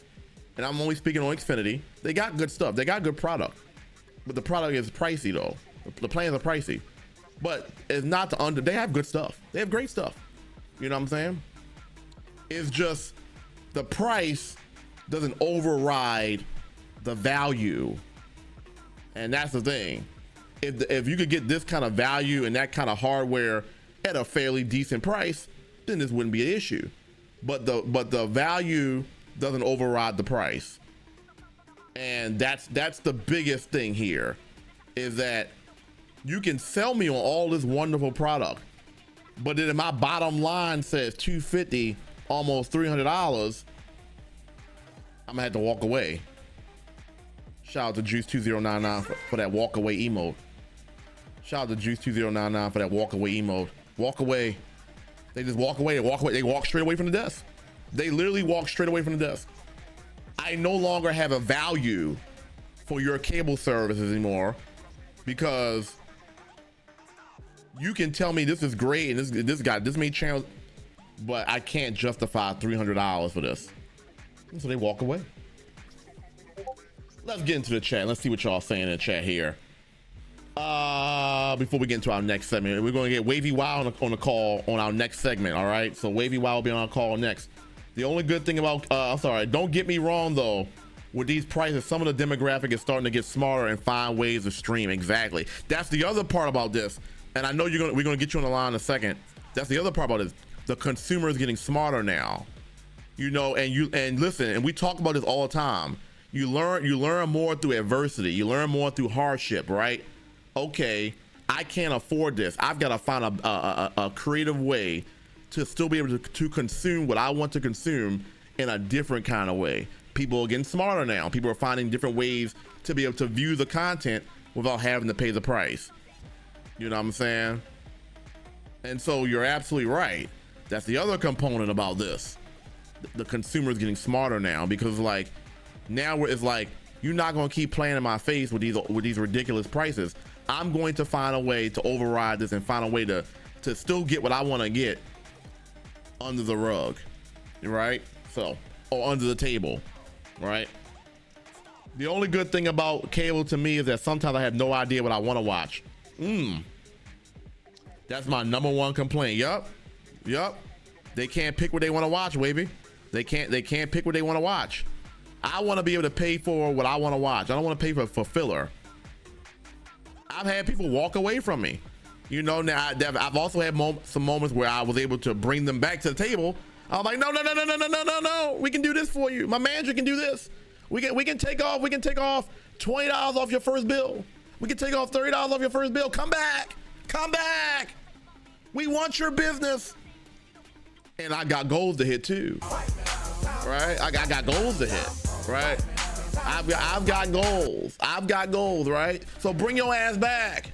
Bring your ass back. I need to close this sale. Bring your ass back, right? Today is the last day of the cycle. I need one more TV. Bring your ass back. Bring it on back. All right. Today is the last day of the cycle, and I need one more unit, and you gonna be this unit, right? It's 6:59. The store closed at 7. I got a chance to close this cable. Oh no, I don't want. No, $20 off, $30 off your first bill. I gotta close that sale, right? And so, you know, I've had situations where they were getting ready to walk away because it was a no deal for them, and I've been able to bring some back, and I've also had people walk away right in my face. And there's nothing I can do. You know what I'm saying? It's just what it is. You know, it is what it is. You know what I'm saying? So, let's get back into it. Making streaming a standard was a mistake. I say it all the time. Stilo. I would love to chat with you and get more elaboration on that. Making streaming the standard. Yeah. Do you think it was more of streaming becoming a standard, or just because cable really couldn't compete with that, and it became the standard just because of cable couldn't offer what streaming could offer? What do you think? I feel so bad for my sports people too. They got to pay $200 for 185 channels just to watch their favorite teams. Exactly. And I love sports, and I'm trying to do sports commentary, sports reactions, and I was telling Whit and CJ, I want to be able to watch all the games, right? To hone in on my craft and be better at my craft. But I can't do that if I can't watch all the games. I can't, you know what I'm saying? I can watch highlights, but sometimes highlights don't tell the whole story sometimes, right? And I want to be able to watch the games to be able to know what the hell I'm looking at, to be able to articulate out my mouth what the hell I'm talking about, right? And so, but you can't do all that because the prices that are required to even be able to get to that point are ridiculous, you know? And in the current age that we're in with inflation, and penny pinching is a real thing. I'm penny pinching right now. I probably got about, after all this spent, I probably got about $80 in my name currently until whenever this payout comes up. So I'm penny pinching right now. So no, I can't go out and pay for a $200 package because I got rent and car insurance and other necessities. Remember, cable is entertainment, and this is just from, I'm speaking for me. Cable is entertainment. Cable is not a necessity. So if I'm putting priorities over entertainment the way it should be, they want you to put, and the way they told us how to sell was, you should be selling a customer that the entertainment is a higher priority than some of their necessities. And that's just all the way off. That's all the way off. You know what I'm saying? I understand you have a bottom line and, you know, we need to close the sale, but I can't tell a customer to their face that this entertainment is more important than your essentials. I can't do that. They're gonna look at me like I'm crazy. Like, what do you mean? What do you mean? Me keeping the lights on and having water, and you're trying to tell me that cable is more important than that? I can't do that. That's crazy. I just can't do that. But that's how they want you to sell. It's like a narcissist, right? Me, only me, right? I'm the baddest sheriff in town. Me. I'm more important than anything. Talk about me. Get me only, right? I'm more important than anything in your life. Get this cable, internet, and TV. Me, right? But especially with the clientele that lives here, you can't tell nobody to that face. They might reach across the table and hit you. They might reach across the table and hit you. You're trying to tell me that this cable box, which is pure entertainment, is more important than keeping the lights on, keeping the water on, keeping food in my fridge. That's more of a priority than that. Yeah, you can miss me with that. Yeah, that's the sound you're going to hear potentially if you tell somebody from this clientele base that statement. Right? And so, yeah, let's just say that none of us did that, because it's like, we're not stupid here. We're salespeople, but we're not stupid here. We're not going to do that. We're just not going to do that. Right? And so, yeah. So Wavy, you're actually right. All right, let me get to this, because we gotta get to our next segment here. I was just reminiscing on this. It's a blessing and a curse. Right, it's a blessing and a curse. I agree. It's a blessing and a curse, 1000%. You know what I'm saying? And that's just life, right? You can never have 100% of something. It's always going to be, you gotta weigh your options. You gotta weigh your options. You have to weigh your options. That's just how it has to be. You know what I'm saying? I can't put this as a priority as entertainment over real life essentials. I just can't. And as a salesperson, I can't tell you with a straight face that this is more important than your everyday needs. I can't. I just can't do that. That's just absolutely ludicrous and worthy of getting slapped over. My mom still got a landline phone. I haven't had a landline in a decade. Facts. Yeah, we don't even get a payout for a landline anymore. It's like, if you sell it, you can, but damn, that's crazy how much has changed. Because when I was working there 2 years ago, the goal wasn't that much, but you would still get paid out on it. That's crazy that you don't even get paid out on anymore. That's crazy. My landline was the main reason why I kept Xfinity as long as I did. I love it for like families and people with businesses, but the average Joe ain't paying an extra $30 for a landline. That's a fact. Thanks for calling in. Yeah, we are taking call-ins. We already got Wavy Wild called in. If you need to call into the show to chime in on anything that we've talked about, hit that purple button, or I guess it's white, or whatever it is when you're in. It says call in. It'll put you into the queue, and then we'll get you on, and you can talk to me. All right, because this is a very good subject, you know, and a subject I've been wanting to talk about for a while, ever since I left Xfinity. This subject has been on my mind for 2 years now. I feel like now is the right time to talk about it. Thank you for the poll. We witnessed it before you left Xfinity, how much harder it was to meet your quota. Yeah, and that's part of the reason why I left, right? Is because the quota doesn't match the quota does not match the demand.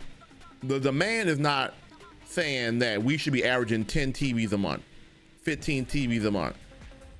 The demand is saying you probably only get like 4 or 5 TVs a month, if you're lucky. But y'all goals are saying that y'all should be getting 10 to 15 TVs. Well, where in the hell do you see that at? These customers are coming in for internet only. They don't give a damn about no TV.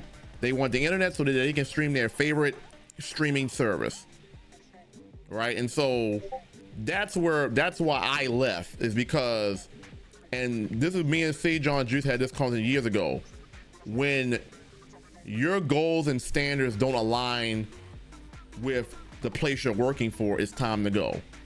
You want me to try to bend over backwards and try to sell something that has a diminishing value with expensive pricing, and you want me to bend over and bend over back to try to go crazy to get this sale, when all I know is I'm gonna get a no, right? And so, and now it gets into having bad integrity, right? Bad morals. Now I gotta do extra shit to close this sale, and I don't like lying. I don't like fabricating. I don't like telling half the story. So that's where it starts getting dicey, because now your integrity and your morals are being tested. Do I want the money and the commission to close this sale? How bad do I want it? Or do I keep my moral principles and tell the customer the truth? So I left, on top of the fact that I didn't want to be there anymore. So when my principles don't align, it's time to go. So I left. So that was the reason why I left. Because I just got tired of working retail. I got tired of working retail because retail ain't where it's at to me anymore. In this era that we're in, it's not, especially with COVID and all that. Like Wavy knows, the main thing we were selling at the time was internet. It was internet. People wanted internet. They didn't care about anything else. It was internet. And so there are other things that we're supposed to sell besides internet, but internet was a demand. So it's like, you know, time to go. If you can release, if I can release cable, anyone can. Yeah, facts. I felt that, City Beautiful. You know, if you're a big TV watcher and you were able to release cable, it can happen with anybody. It's all about what's up here. What's up here, right? What's up here? You know what I'm saying? Because like I said, I've been reading this book, you know, change your thinking, change your life, right? So if you can change your approach on how you think, you can make that leap of faith and make that change, because your brain has already told you, I don't need this anymore. I can live without this. And once the brain starts telling you I can live without, then you live without. You know what I'm saying? He said, fuck this contract. Oh, Conscious Beauty. I didn't even see the raid. Conscious Beauty with the raid. Conscious Beauty. Thank you, everybody that came in from the Conscious Beauty raid. Welcome to the Double R Show. I'm sorry, I did not see the raid. Clap it up for Conscious Beauty. Thank you so much, beautiful. I hope we had an amazing stream. Welcome to the Double R Show episode 2. We are talking about the slow decline or the death of cable television and the uprising of streaming services. Why that is, why is it happening, and what do you prefer? Thank you for the raid. If you haven't had a chance to check out Conscious Beauty, she plays a variety of games. Destiny, Warzone, Apex. She plays it all. You know what I'm saying? Go check her out. All right. Appreciate the raid. 67% of voters think cable is slowly crumbling, while 33% think a renaissance is coming. Really? And I'm curious, for whoever voted a renaissance, I would love to know, what do you see? What do you see that makes you think that a renaissance for cable is coming back? I'm just curious. I'm just curious. For the people that voted the renaissance for cable, I'm curious to know what like how do you envision that looking? Like, what is gonna bring that back? All right, let me scroll. We got a lot of messages here. I appreciate the comments, guys. K Bunny, 5 months. K Bunny.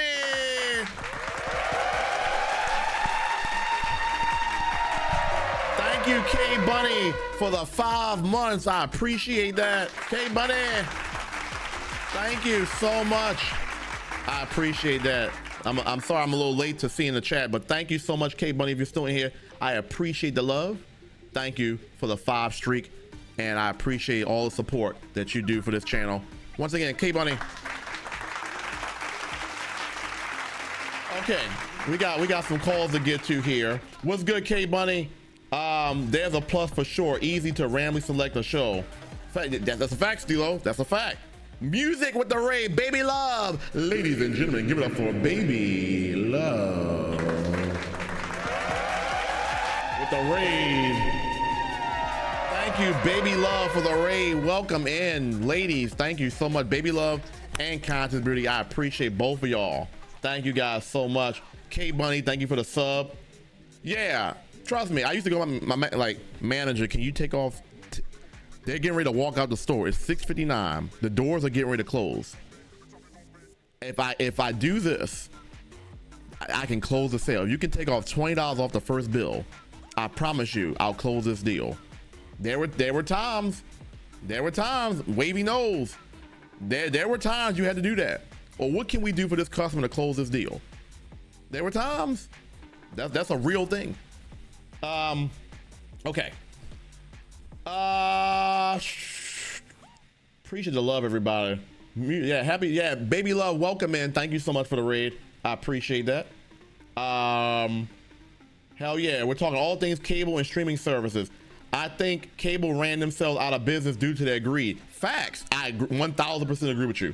They had too much dip on their chip. Packages weren't friendly. They weren't friendly. They showed the same thing. You know what I'm saying? And then you got to add the surcharges and the other stuff. Like I said earlier, a $79.99 package, the bottom line with 2 boxes ended up being $160. Well, how the hell we get from $79.99 to $160? How the hell that happen? How the hell did that happen? Right? How the hell did that happen? How the hell did that happen? Right? It doesn't make any sense. Okay. How else can they manage watching all those channels? You can't watch 250 channels at one time. You know, and I've had people tell me that, like, that it sounds good, but I can't watch all that, so that's not a selling point. And I have nothing. I have no rebuttal. And I'm a guy that usually likes to have a rebuttal on point and ready. I have no rebuttal. You can't watch all those channels at one time. What can I say to that? You're right. So I'm like, all right, have a good day. Have a good day. You know what I'm saying? Be blessed. What can I say? You know what I'm saying? I need to pour me a little glass of wine. Let me see. All right, let's keep scrolling. Tiffy be the Great. What's going on, beautiful? Tiffy be the Great. Welcome into the Double R Show. Tiffy be the Great. Hope you're feeling well. Hope you're feeling great. Appreciate you. This is episode number 2. All right. K Bunny, thank you again. Twitch has been, yeah. Tiffy, that's all I watch nowadays is Twitch. Like I said, I like to watch homegrown. I like to watch my people make content. I can't relate with the people on the screen on these other networks, right? But I can go to Twitch and be like, okay, I can interact with City John. She knows me, I know her. I can interact with Wavy. You know what I'm saying? I can interact with all these different people that are my friends, my contemporaries. Is all homegrown. That is more of an appeal to me. That's just me. So yeah. Tiffy B, thank you for the 7th streak. Appreciate that. All right, beautiful. Let's wrap this segment up. So in this segment, we talked about my experiences in cable and retail, why I think there's a decline. You guys chimed in on your experiences. You guys chimed in on whether you think there's gonna be a renaissance or is this gonna be the trend. Majority of you guys said this is the trend going forward, and it is what it is. You know what I'm saying? So we appreciate you guys chiming in, right? And we love everything you do. So we're gonna go ahead and take a quick break. From Retro Gang Studios, you are now tuned in to the Double R Show. Ladies and gentlemen, let's hear a round of applause for your host, Retro Recap. The Double R Radio Show was taking a quick intermission.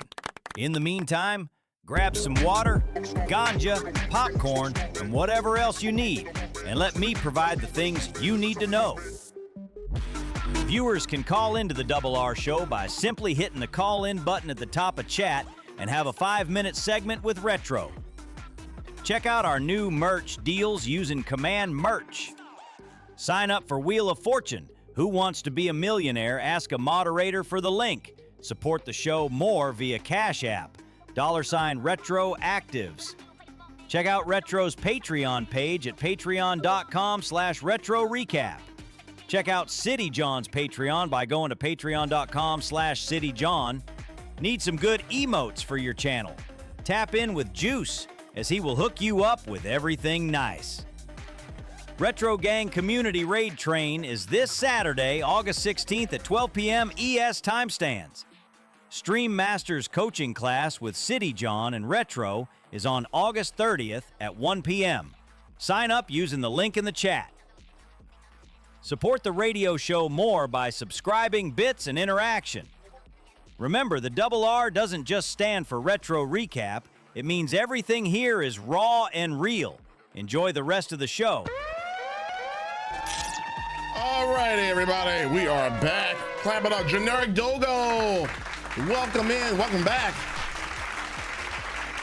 All right, this is the fun part of the show. We are taking calls. So we're going to go ahead and get our first caller in. Wavy Y. We are going to get you on live right now. Let's go and get Wavy Y on the call. Wavy, can you do me a favor again? I think I booted you out. Can you join that back again? I think I booted you out by accident. I mean, no, then totally unintentional. You feel me? Totally unintentional, man. Feel me? All right. Yeah, totally unintentional. Yeah, Wavy. I think I actually got you out the call. Can you tap that button? Oh, you okay? You in here? You in here? Wavy Wounda. Oh, it says okay. Hold on. It says Wavy Wounda is getting ready. So we'll give him a second. All right, Wavy Wounda. Let's get him in. Wavy Y, welcome to the Double R Show featuring your boy Double R. How you feeling today?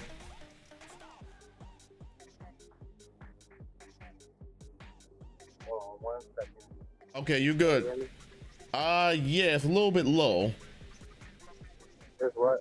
A little bit low. Can you hear me? I can hear you. Let me change my my mic. Okay, that sounds good. Sounds good. Clap it up, everybody, for Wavy Y. Clap it up for Wavy Y. All right, can you hear me now? Yeah, are you outside? Yeah, I'm in my car. Oh, okay, gotcha. Well, welcome to the Double R Show, episode 2. We're talking all things cable and the death of cable. So go ahead and chime in. What you got for me, Wavy Y? It's funny. I fucking get off from Xfinity to talk about Xfinity. Hold I up. feel like Hold on, Wavy. It is very low. Hold up. How about this? as well. Yeah, it is. Are you able to join in the Discord? It may be the stream together. I think maybe the issue here. Are you able to join in? Are you able to? Yeah, I can join Discord. Oh yeah. Okay. Sounds good. Yeah, meet me there because I think this is acting funny right now. All right, so we're gonna have Wavy Y join us on Discord in a second, and we appreciate Wavy for chiming in. We always love that. We appreciate it a lot. And then we got Tiffy B. Yeah, I want to make sure we can hear Wavy. I know Wavy sounds much better on the Discord. I think it might be that stream together. We also got Tiffy. Tiffy B the Great. Thank you for patiently waiting. I appreciate you, beautiful. Can't wait to hear your thoughts. All right, Wavy. My microphone on? All right, welcome into the Double R Show. Wavy Y, how you feeling? How you doing, my guy? Can't complain, man. Okay. How about yourself? That is much better. I think it might be just that stream together. I'm doing wonderful. So like I said, we're talking all things cable and streaming services. I just want to get your thoughts about anything that I've been talking about so far. You've been talking some good shit. That's mainly my whole shit that I be going through, trying to sell these motherfuckers cable, and motherfuckers don't want it because one is expensive as fuck, and then two, the plans don't make sense for average people anymore. So the way of times now, people just stream more. So the only thing they call us for is the internet. So they don't need us for anything else but just internet. They can get everything else, unless it's like that older demographic that I was talking about. But some of them motherfuckers is getting smart and finding ways to stream shit. So that's a fact. Now, just for the backstory, like I said, I met you in 2021. We worked at Xfinity together for a few years, 21, 22, 23. yeah. And we've been through many of stories, customer stories about this and not wanting this, and we've seen it all. But I am curious, has your approach changed any way between when I was there till now about closing these cable sales? Because as we mentioned, it's a decline. Have you had to change your approach in any way to close the sale? I have to get more creative for sure, because the few instances where you can sell it that you come across, you know, is if they're sports, or if you can bundle it in, and they got that new Stream Saver shit where they bundle in like Netflix, Peacock, Apple TV Plus with the Now TV, which is their new streaming platform. It gives all like the cable channels without any broadcast TV fees. So you get like HGTV, Lifetime, Bravo, but you won't get any news or local channels because those is locked to specific cable plans. So that has definitely helped, because I can sell that to the people that stream, and it comes with the subscriptions that you got. So, and then, but to be honest, they lowered the goals to match that. Okay. so they finally realized that of what we've been saying and seeing for years now. Yeah. Okay. It's just not in high demand. You know what I'm saying? Nah. Like you only need like 15 a month. So I mean, you can get 15 TV sales for sure. You know what I'm saying, by talking to enough motherfuckers. But they realized, and that's why they come out with those different. And I was actually the one person that voted Renaissance, because yes, because I think that right there, like, subscriptions are going to be the takeover once these contracts come up.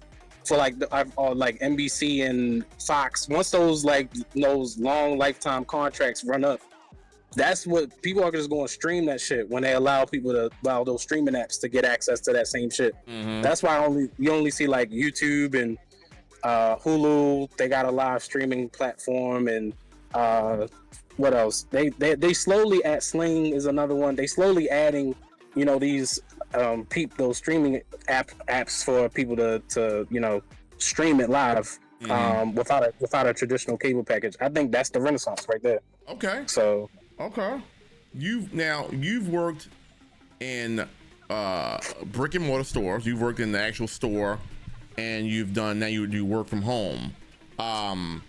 Is it easier to close sales on the phone versus in the store, or vice versa? And can you talk about the difference?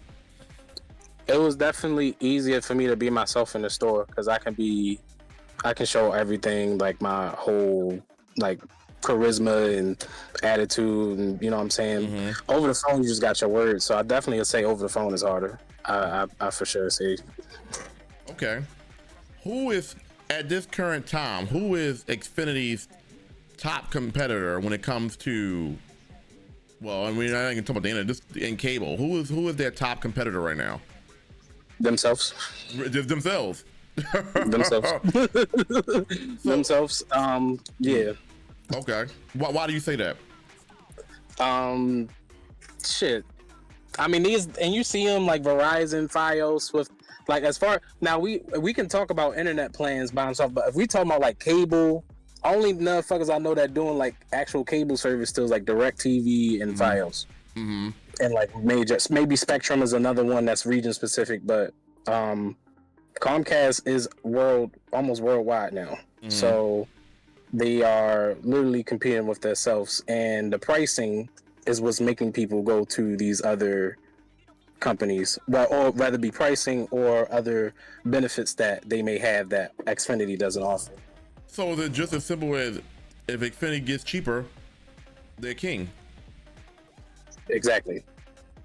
So if me and you can figure that out, what's the problem? I mean, I'm not. This is not a question for you to answer. But it's like if me and you can come to that conclusion in 5 seconds, what's the problem here?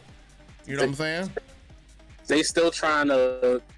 So they bit their ass in the foot for the past decade, because they haven't, like, you even see it in these major league sportings, people not viewing them live much. Like, they were already complaining, like, shit, we can even see with BET, they just got rid of the Video's Choice Awards, BET award show. Oh, really? They got rid of that shit. Oh, yep. Wow. Didn't know that. Wow.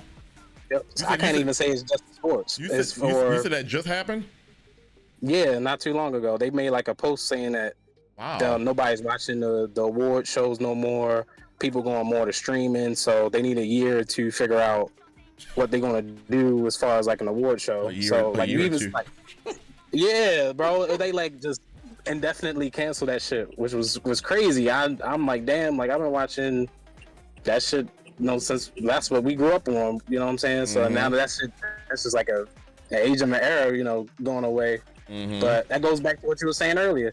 It ain't shit worth to watch on TV anymore. So like, even when they was doing them awards, motherfuckers wasn't streaming that shit either, because who the fuck care about you know what I'm saying? Like, unless they have somebody up there like that is worth watching, like Kendrick or Rihanna or something. But most of the time it's like, new artists that you probably don't even care about, Lil Nas X or you know what I'm saying, or nobody give a fuck about.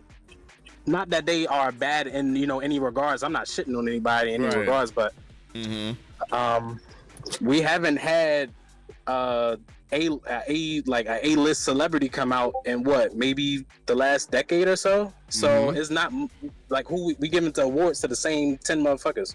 So and motherfuckers ain't watching that shit. Yeah, and to aid in your point, I got a graphic on the screen. Shout out to my graphics person and stats person. Got this from In-Screen Media. The numbers, the slow decline in cable sales, and this is from all the providers in the United States, decline. So 2017, 96.3 million subscribers. 2018, 93.4 million.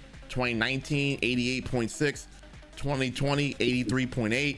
2021, 80 million. 2022, 76 million.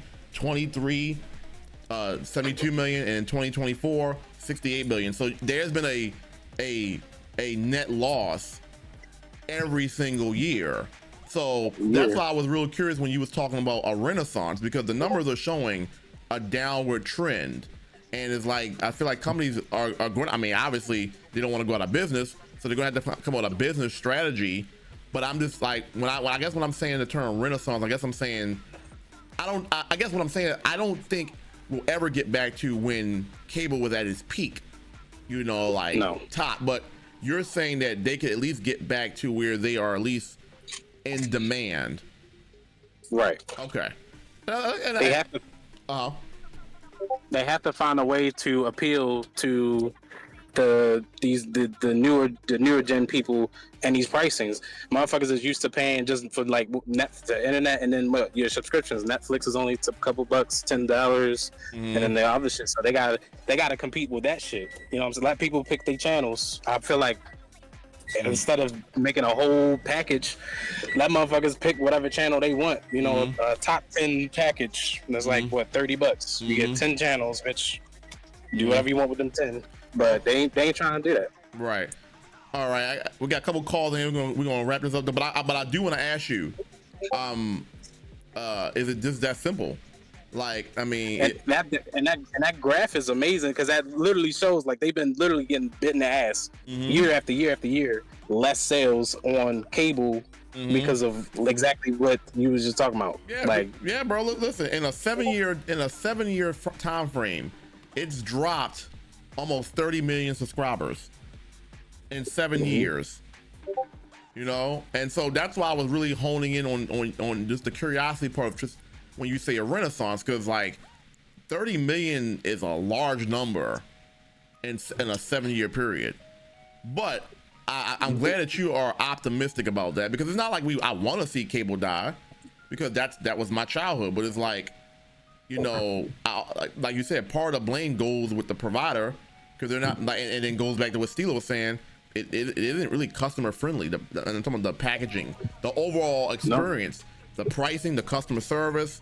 Like I said, and I wanted on this last point, I want to get your opinion about the part I mentioned earlier about the loyalty part, about customers who have been with the company for years, and then they have a great tracker, 15 years of loyalty, and they're off on their bill for a few months, and you gotta go through such a hassle and such difficulty to restore your service. Now, like I said, I don't know what it is now, but I remember when I was there, you had to pay a deposit. If you were in a non-pay situation, I mean your account got cut off due to non-payment, you had to pay the bill plus extra money.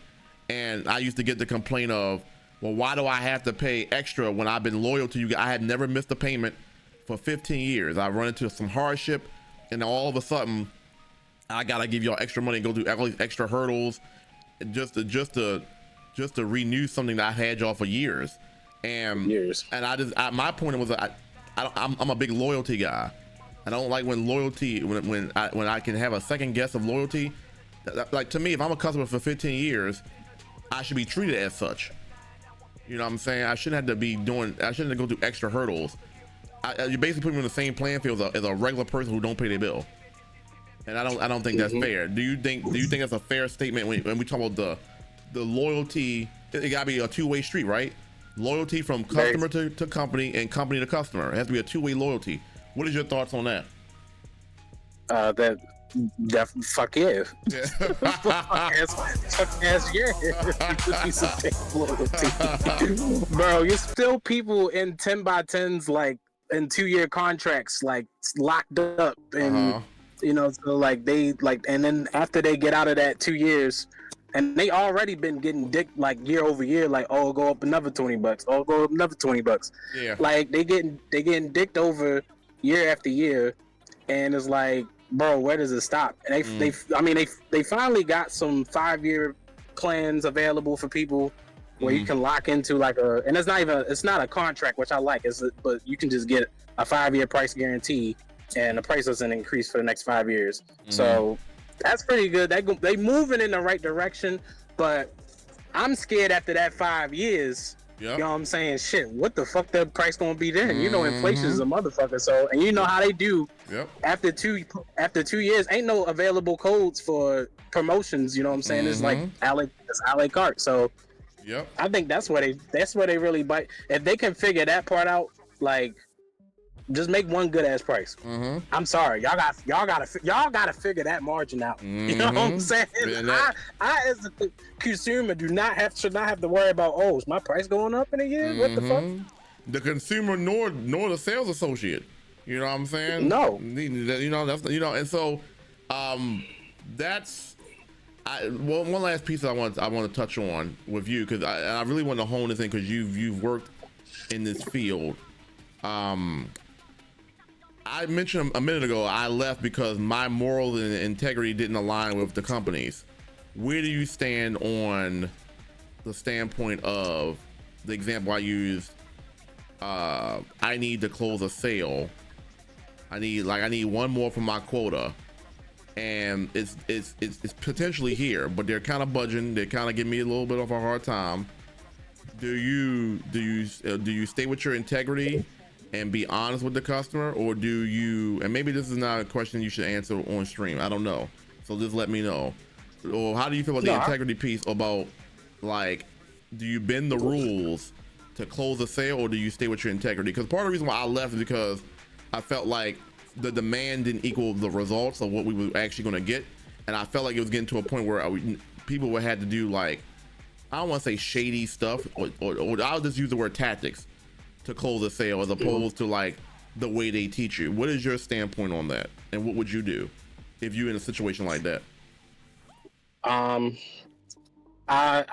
feel like, and like that's something that I battle within myself every day that I work there, and that's something that I always get coached upon. Like, oh, you know you need to stop getting out of single plays, and you know if you sold one triple play, this what you would get, and you know what I'm saying? That's just never been my model. Like, I do what makes sense for who I'm talking to.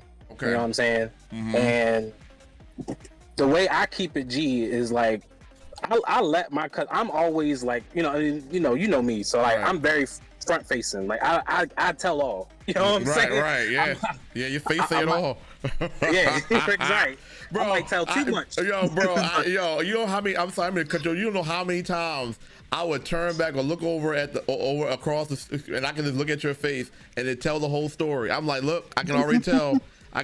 He got one of those kind of customers. It's all over wavy face. He can't hide it. It's all over your face. It was so many times I used to do that. I'm like, look, yep, Wavy got one of them kind of people again, you know. But yeah, I get exactly what you're saying though. Like and you would see me like I tell that motherfucker, hey, look, you know what I'm saying? This option A and option B. You know what I'm saying? Option A, we get you turned on, you pay your past due bill $100, whoop whoop whoop, cool, get you back on. Option B, we see if you can get a payment arrangement, and I don't do that here. And then we, you know what I'm saying? And really, you gotta go to another department. So what I'm saying, and then depending on or if it's a sale opportunity, like I know you just called for internet. You know what I'm saying? I know you got a family. Maybe you might be interested in a security system. If not, we don't gotta talk about that. He hates the fact that I do that too. He like, bro, why are you giving him an option? I'm like, bro, I'm literally gonna tell all, and I still get sales like that. So I literally just be like, all of this is optional. Here's your options. Option. I normally just do two options: option A and option B. What you think is cool? Okay, cool. You want to take the cheap bill, or I'm gonna still talk to you about mobile. Or if they take the first option, cool. I got the triple play, woo. But 9 times out of 10, I'm selling the single play because all we can sell is fucking internet. That's the only thing that makes sense for most people, and I'm not really mad at that. And I'm not going to fucking lose sleep because I might be missing margins one month. No, I'm not. I don't lose sleep. I might fuss my manager out, and I might get flushed out with them. But me and tech and our shit after I clock out, fuck that job. What I'm hearing from that is, one, you're adaptable. You adapt to and I'm not surprised. That is a Virgo trait. We talk about zodiacs. Make sure to go check out our zodiacs episode from last week. But that is a Virgo trait, to be adaptable. I'm also adaptable, and that's so I totally understand where you're coming from.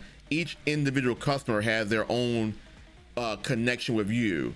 Not everybody. I mean, yeah, it's still wavy wise, still retro recap to the core, but there is a different experience depending on the customer. I have to adapt. So the adaptability I hear from that, and also I hear you're still keeping your moral integrity because you're telling what it is. I'm not lying to you. Here are your options. All of this is optional. You do not have to. You do not have to get this.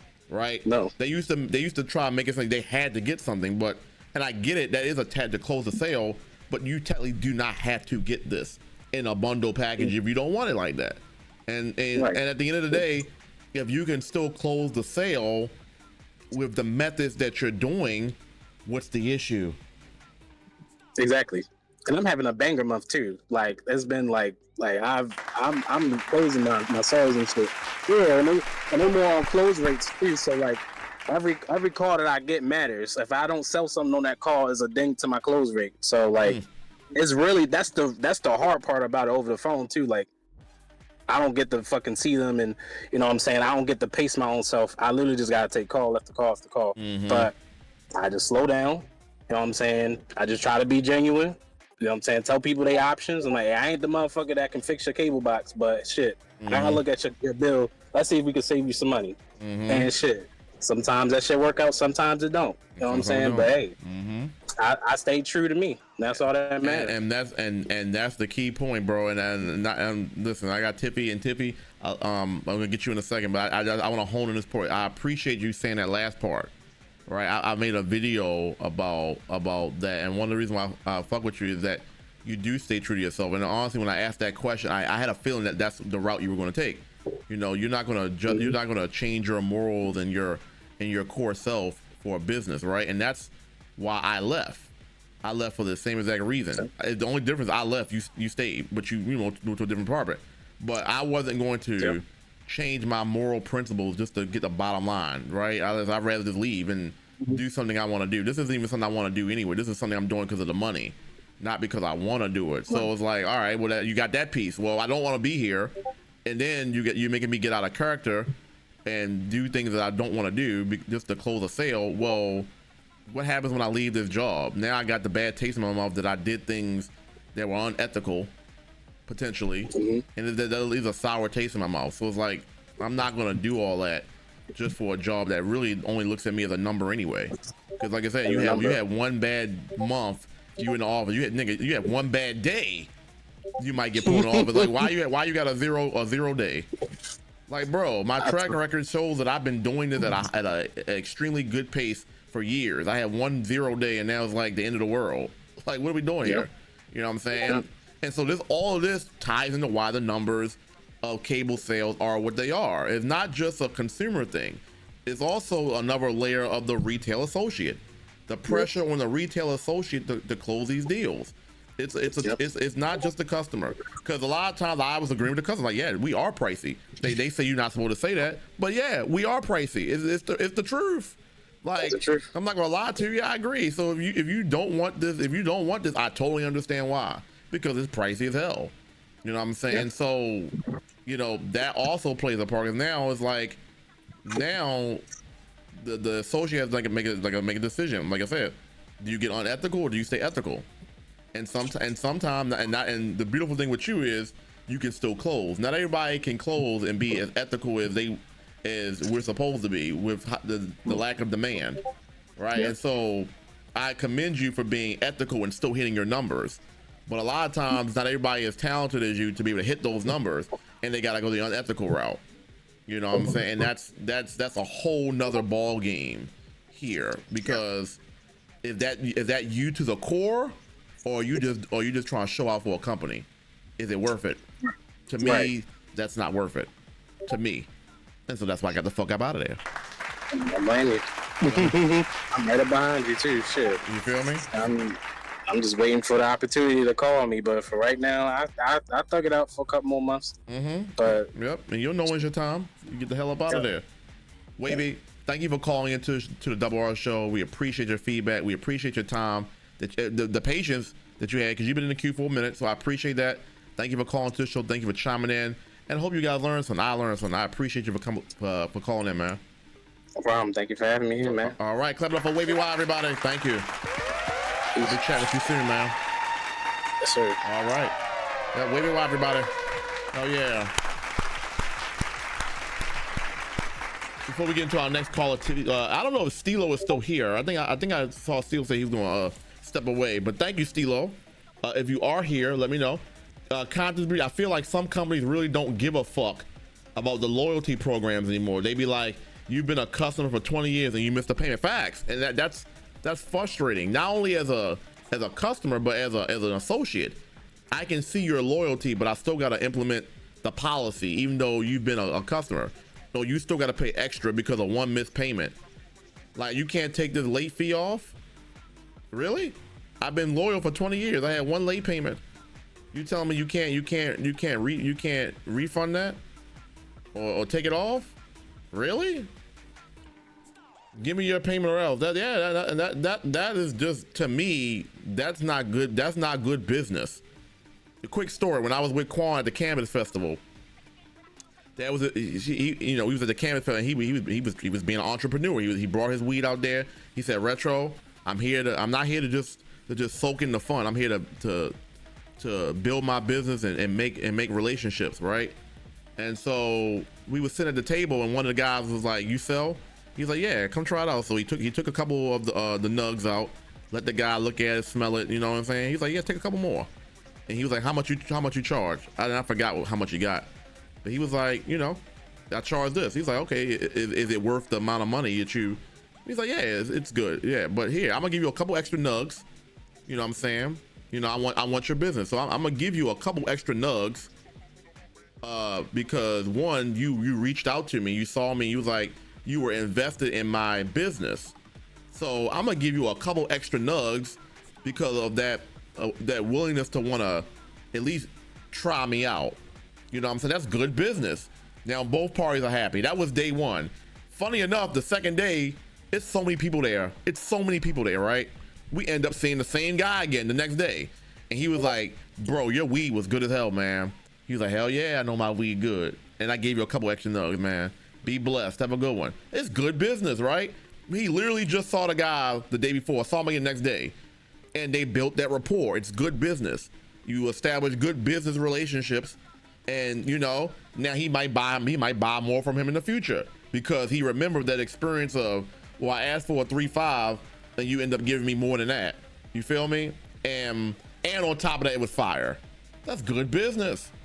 And and I feel like that's a principle or art that's gone out of a lot of these companies. They want the money, but then you forget. And we were just watching this on the church sermon the other day about people are so wrapped up into the bottom line. People forget about good morals, right? The good moral part, being a good human being, being respectful.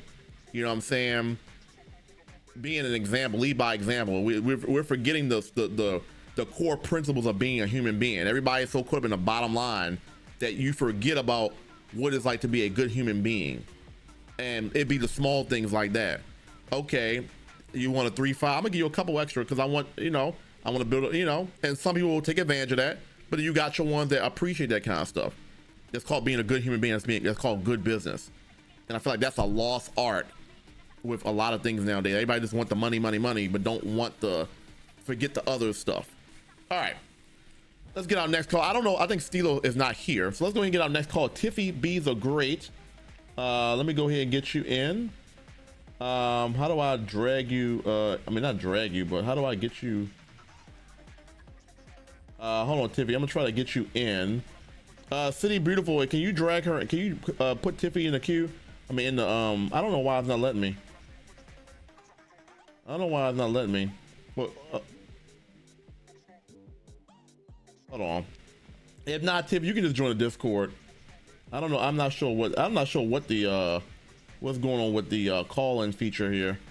It's moving weird right now. While we wait for Tiffy Be the Great, we do have a podcast tomorrow. Got another show tomorrow with Supreme Clientele. Do we not have the flyer up ready to go? Yeah, we have a podcast with Supreme Clientele tomorrow.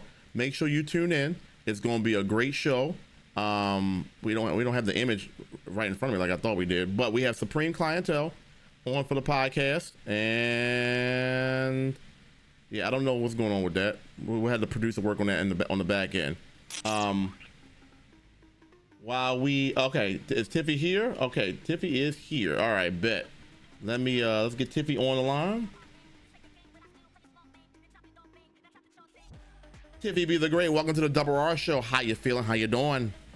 Hello, how's it going? It's, I was like, damn, is the thing right? It's good, but I don't know why the audio is so low here. Can you say that again? Say something again? Yeah, hello. Okay, there we go. Okay, welcome. Okay, there we go. I was just trying to figure out if I was right where I was supposed to be. Did I do the thing right or what? Yeah, listen, it's a work in progress for everybody right now. I'm trying to find on the fly too, like what is going on. I'm trying to drag Wavy and it's not. I'm like, what the hell? But anyway, clap it up for Tiffy be the Great, everybody. We are talking all things cable and streaming service, the decline of cable, and I just want you to chime in on some things I've been saying. What's going on? Okay, so now I came in at the tail end of it. Now I am no stranger to the customer service aspect of cable TV. I worked in sales. I did telesales for Charter. Mm-hmm. So I've done that. That was like in 2015, 2016, and that was before like it changed to Spectrum. But like there's like pros and cons, and then of course like you had like singles, double play, triple play. Everybody's pushing TV. Mm-hmm. And that's like cable trying to compete with satellite. Mm-hmm. Cable trying to compete with Sunday Ticket, mm-hmm. because you got football fans and all of that. So it's hard to add or to try to push those TV sales when they be like, oh well, I got Sunday Ticket. Mm-hmm. Unless you got Sunday Ticket. Mm-hmm. Yep. We're not doing that. Right. And then what resonated as well is what you said about just being you don't like to lie to the customers, and I feel like I'm the same way. Mm-hmm. I feel like my way of building a rapport is just being completely transparent. I don't want to lie to you, but I mean, like, I do want to try to get the sale or secure your business. Mm-hmm. I got a lot of singles that I would put on the board because I was selling internet. Mm. You know what I'm saying? Because that's what everybody needs. Oh, well, cable is just too high. It's too this. Mm-hmm. And then because I'm in the sales department, we potentially end up losing the sale because they holler cancel and we have to send them over to retention. Mm. So when we send them over to retention because we can't give them what it is they're looking for, they go over to the retention department, they screen cancel, and then boom, they're able to, like, they get a save because they were able to apply a couple of coupons or something for like 6 months, 12 months. So like that was probably the hardest part of being in the telesales aspect of selling cable. So I did that. All right. And then before I left that company altogether, I moved to a different department where I was working with installations for Cox Communications. So we had the reps that were in the field that were getting customers to sign up for different packages at Costco, Sam's Club, Walmart. And we just we set up either the new installs, or if they were moving, transfer their services to their new place of residence. Again, we don't apply the coupons or anything like that. So that was like 2015, 2016, I was doing that. Then 2018, I get to DirecTV. Now, at DirecTV, I was working in retention. Okay. And then again, it's the same situation. People screen cancel. I have the power. If they got a coupon, I can apply it. But again, if I can't get the save, then I shoot them over. Hey, listen, they willing to save if you do this. But while customers are pissed off, what they try to do is they try to get you to sell an additional product. So I understand you pissed off about your cable services, but what about your phone? How, like, what's going on with your cell phone? You know what I'm saying? So I gotta add AT&T on top of everything else, man. Fuck, they be like, fuck AT&T, and I be like, oh, well, I mean, if you do this, then we can possibly add a discount to your bill, And then I would have like managers, they would tell me things, and then I would appear to be combative because, I want to make sure that you're giving me the correct information to give to this customer. Because if you want to keep them, I don't want to lie to them. Now, because you got into your position by lying. I'm just not built like that. Right. I was there for a very, very short time because all I was watching was people lie. It doesn't meet you your lying morals. to people, Doesn't match and your I morals. can't do that because. And then you'll fuck around and penalize us if we turn around and sell a lie. And then they call back and they, and they cancel the services. Right. Yep. That falls on you. Yep. Yeah. So I'm just like, we can't necessarily do all of that. So based on experiences that I have, I am a Spectrum consumer in regards to my internet. I've been with Spectrum for the last 5 years, and they sold me a hell of a deal when I signed up. I got TV and internet free for my first 3 months. And then if I kept both services, like for my, and again, I got some like a basic package. I didn't need like nothing else that's too crazy. But I just wanted something that was going to guarantee me solid internet for a really cheap price. So for TV and internet, I was paying for both for like $90 for at least 2.5 years. And even when I moved to where I'm at right now, I was paying for internet, TV and internet for a long time. I was paying for TV and didn't have a TV in this bitch. Why? Because I was watching everybody on Twitch. Yep.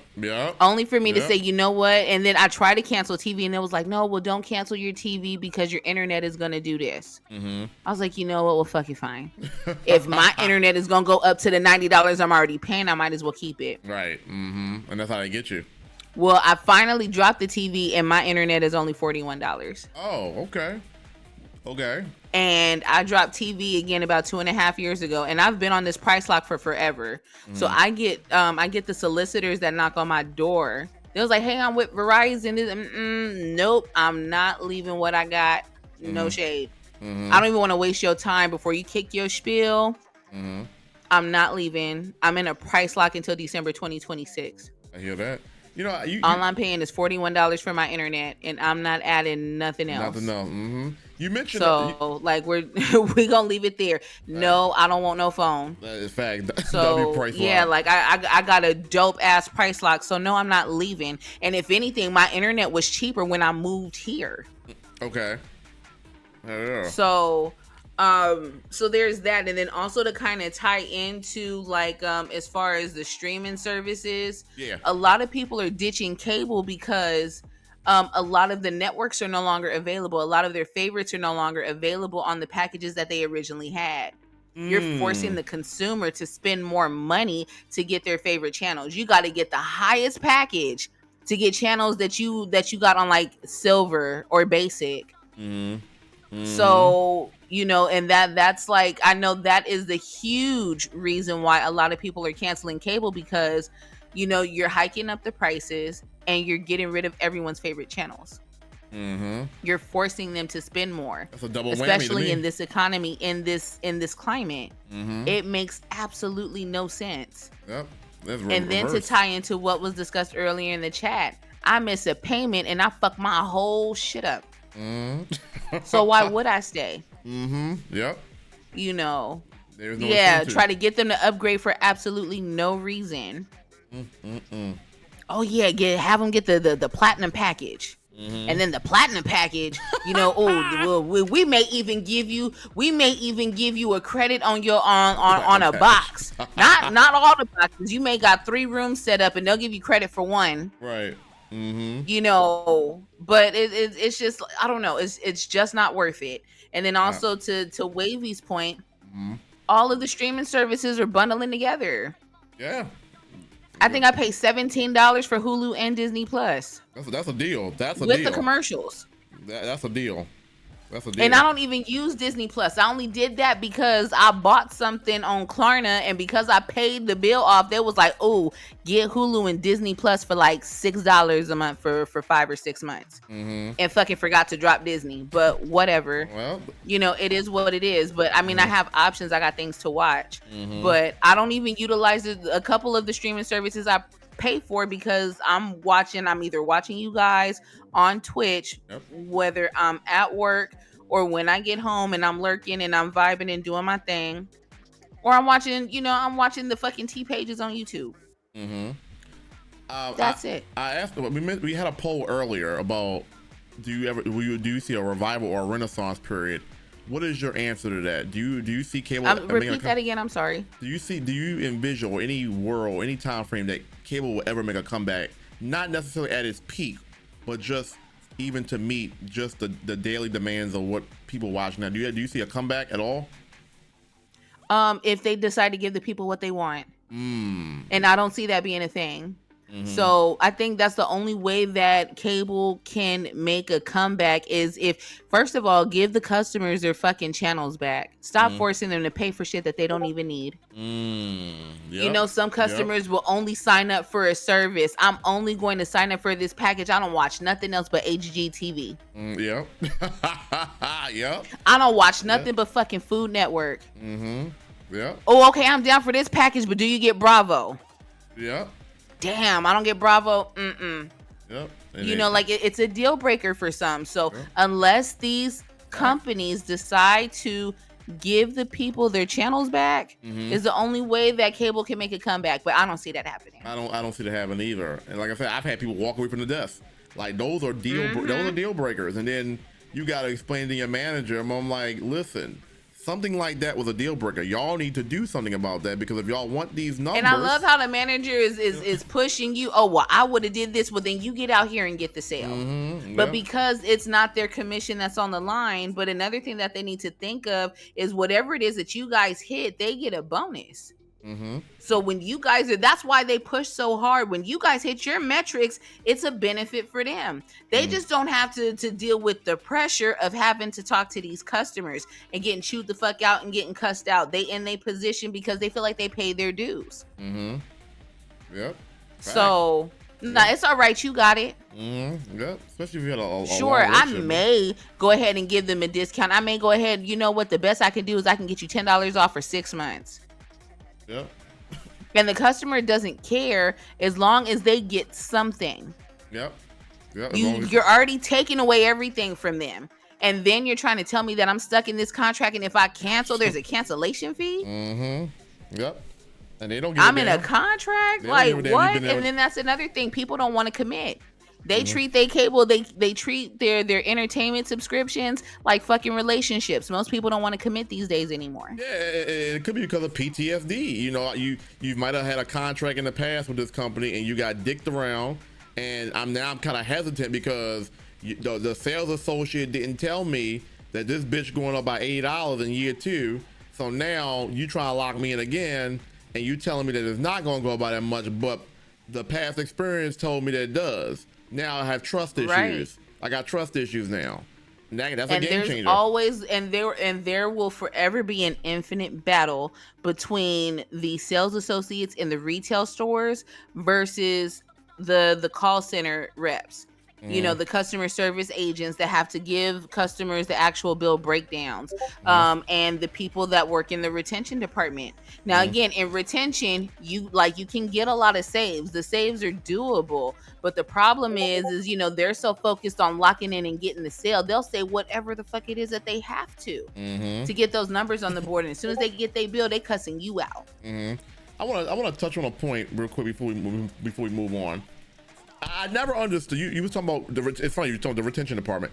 I never understood why, because I was laughing at why you were saying it. Why the retention customers usually the ones that aren't happy or pissed off with the offer.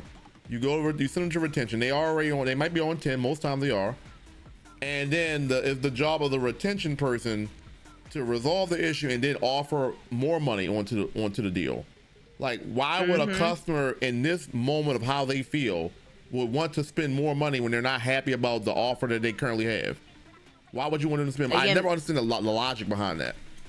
The logic behind it is that everybody knows at least one person who's got a better deal. Oh, I'm going to call and I'm going to see if I can get that too. And then what pisses them off is the fact that, and they always use that line in customer service and even in retention. Well, my good girlfriend has been a customer of yours and blase blanc. She, this is what she pays for. And then, and they will give you a full rundown of their entire setup. And this is what they pay a month. Yep. If I don't get that, if you can't mirror that exact deal, then I don't want it. And then they be like, and then they're locked in a contract. So now you also have to be the bearer of bad news. I may not be able to give you that, but I can try to do this. So they sign up for the highest package. And then when you try to give them a bill breakdown or try to break some things down and finagle a couple things that best match their budget, they're pissed because they're losing their favorite channels if they got to downsize. You can't have it all. I've learned that. Yeah, too. You can't do all of that. No, I want the ultimate package, but I still want to pay $110 a month because that's what my good girlfriend has, and she was in a price lock for 5 years. How do I get that? I can't give you everything. Some people were grandfathered in. Now, based on what I'm looking at, it looks like you just had this service, connected. Like you just signed up. Yep. So, like in retention, they have tools and resources that like customer service reps and even the sales reps in the field at the retail stores don't have access to. You can see how accounts have been hooked up or like, the install date and all of that. I've been at this address for 20 years and this is a brand new account that you have for 2 months. Yep. Yo, it's so funny. I'm having flashbacks as you're talking. I'm having flashbacks. I used to get that all the time. Well, my homegirl got this deal, and y'all telling me you can't get. My homegirl got, so y'all gotta do that for me. My homegirl got this. Yeah. You know what? My mother-in-law got this. And I'd be like, child, okay. But you know what? And then I'd be like, oh yeah, your homegirl. What's your homegirl name? And I pull up a separate window and pull up that account. They ain't never been disconnected, and they pay their bill on time. And that's why your good girlfriend finances is a little bit better. She got A1 credit. Yeah.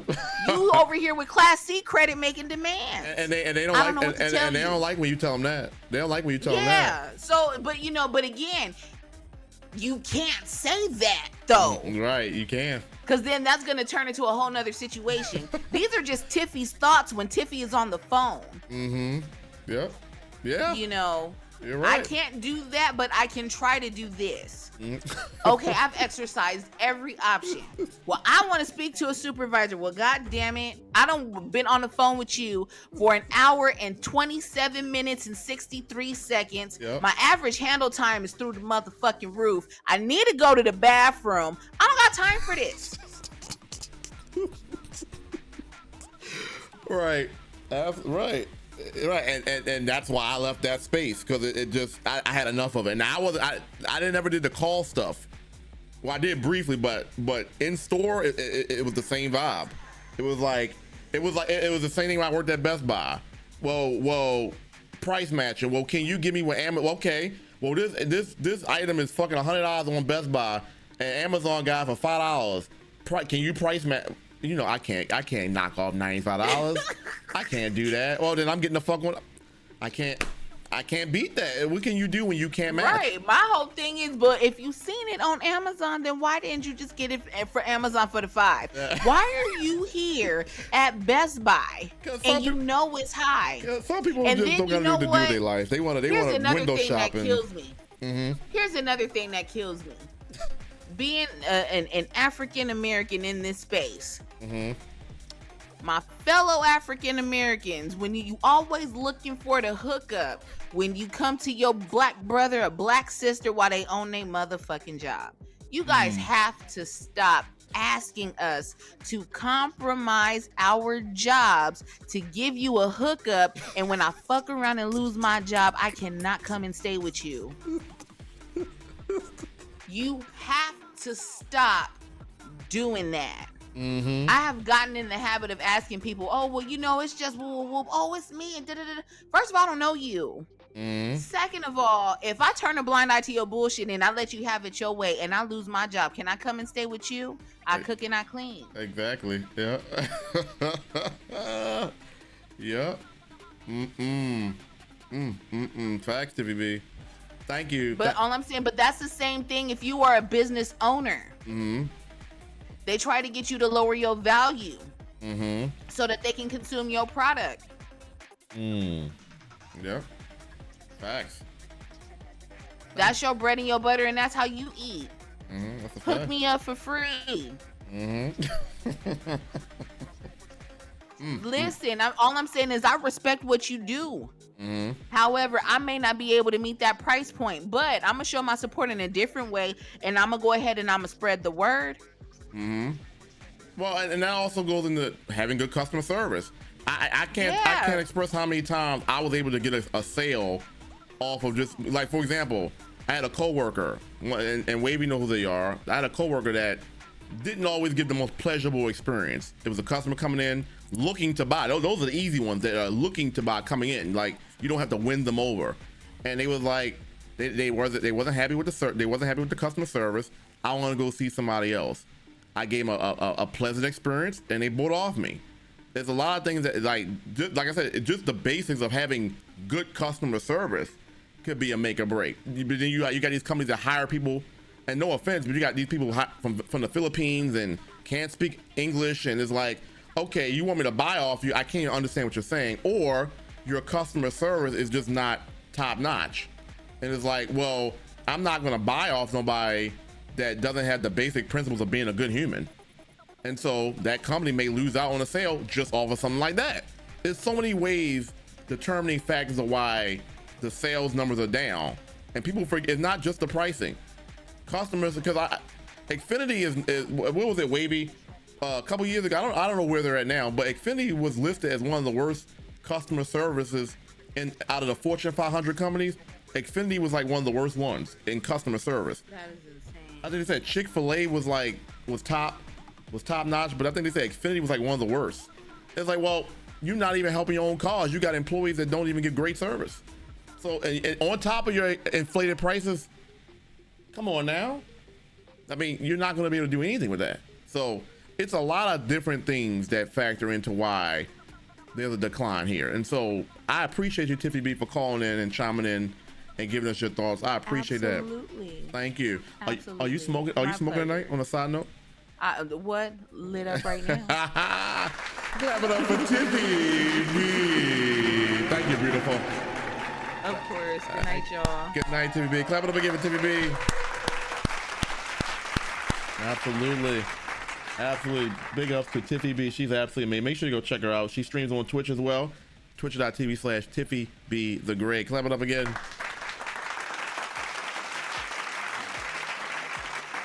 All right, now do we have any more call-ins? Anybody else want to call in before we move on? We have Stilo, but I think Stilo stepped away. Yeah, hell yeah, clap it up. Yeah, clap it up. All right. With that being said, we're gonna get into our last segment of the night, which is our tier maker. We're gonna have some fun. So we're saving the tier maker, the real fun stuff, the real interactive stuff for the very end of the show. So with that being said, we'll take a quick intermission break again. Our last intermission of the day. We'll be right back, and then we'll get this bad boy started. So we'll be right back, y'all. The Double R radio show was taking a quick intermission. In the meantime, grab some water, ganja, popcorn, and whatever else you need, and let me provide the things you need to know. Viewers can call into the Double R show by simply hitting the call-in button at the top of chat and have a 5-minute segment with Retro. Check out our new merch deals using Command Merch. Sign up for Wheel of Fortune. Who wants to be a millionaire? Ask a moderator for the link. Support the show more via Cash App. $Retroactives. Check out Retro's Patreon page at patreon.com/retro recap. Check out City John's Patreon by going to patreon.com/cityjohn. Need some good emotes for your channel?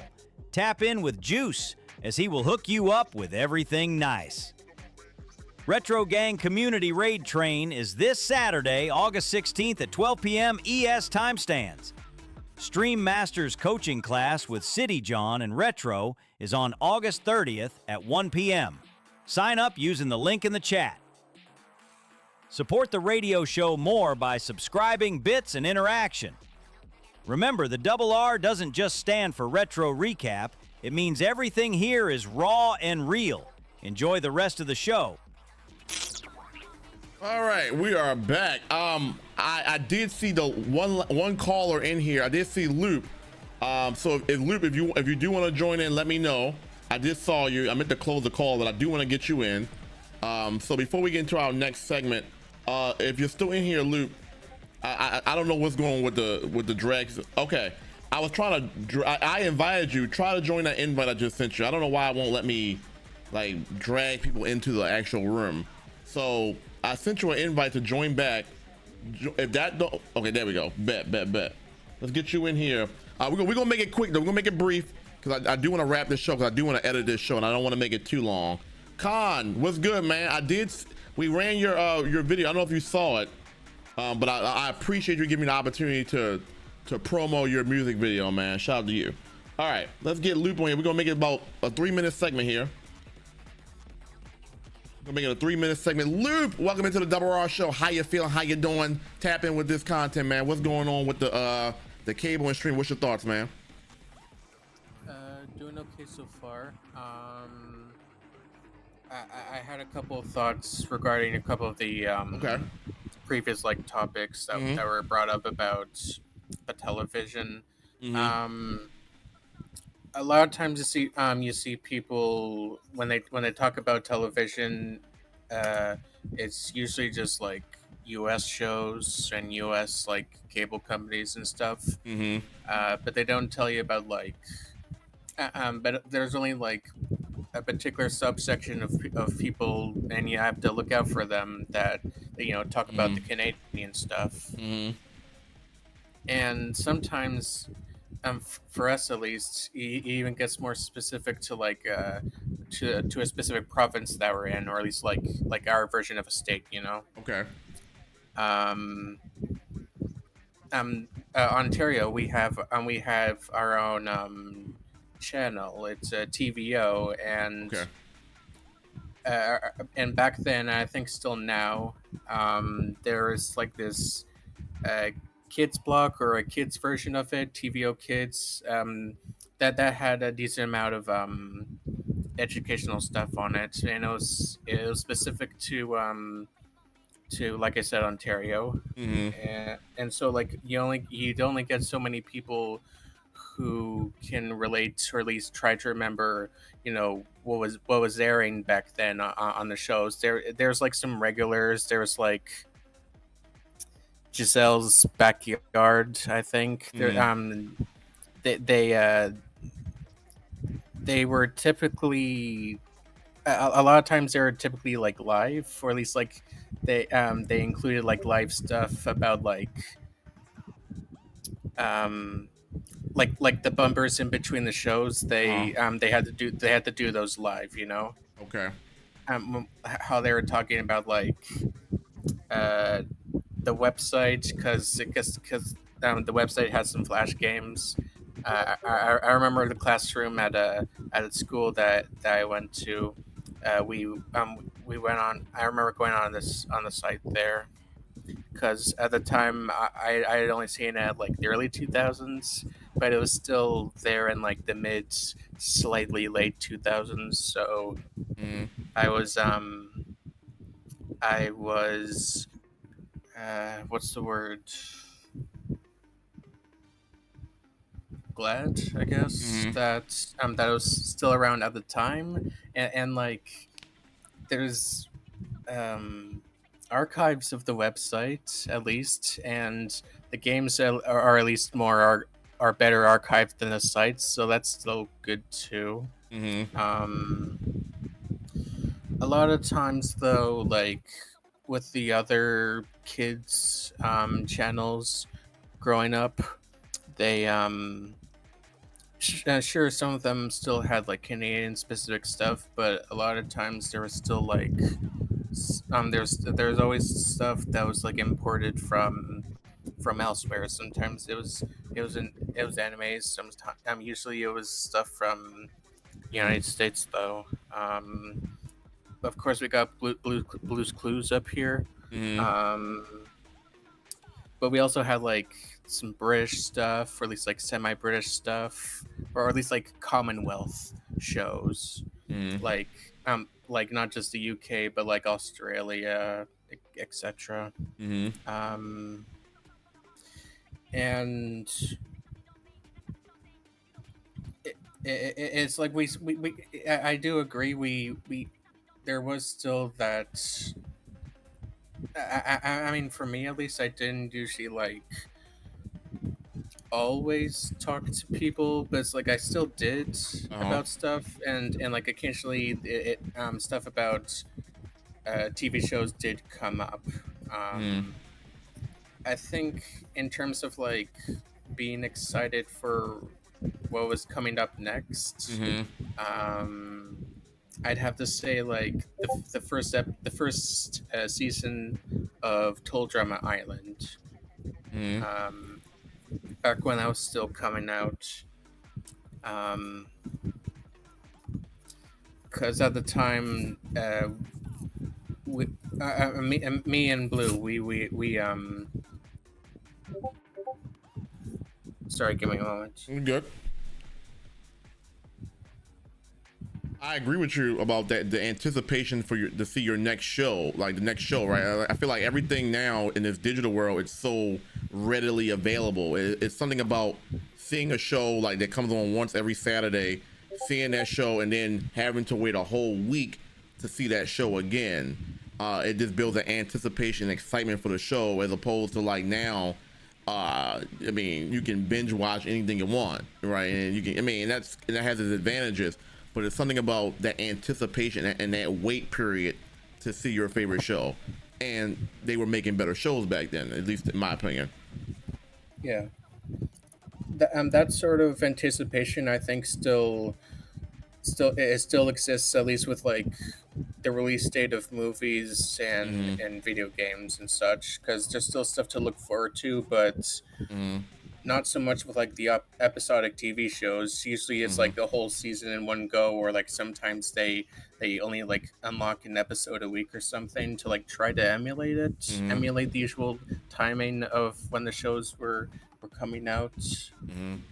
You know? Yep. I want to get before we go, I want to get your thoughts as a consumer in terms of, now I don't know how the pricing is up in Canada. Do you guys consider cable television affordable where you're at? I'm not sure about affordable, but at least for us, it's not really a priority given how much can be accessed with the internet compared to just cable.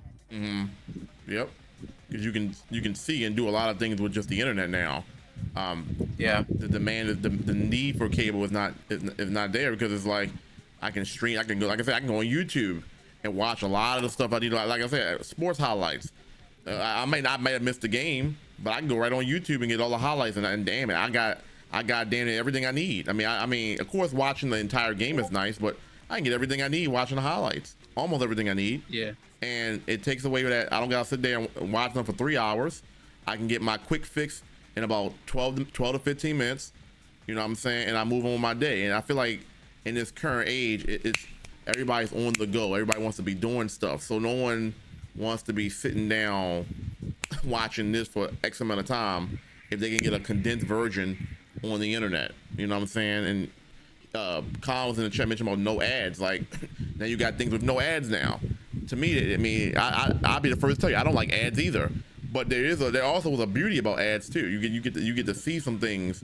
You get to see some things, learn about products that you may have never heard of with advertisements. So it's like, you know, it's just a different world we live in. We're in the digital world, and everything is convenient, fast, readily available.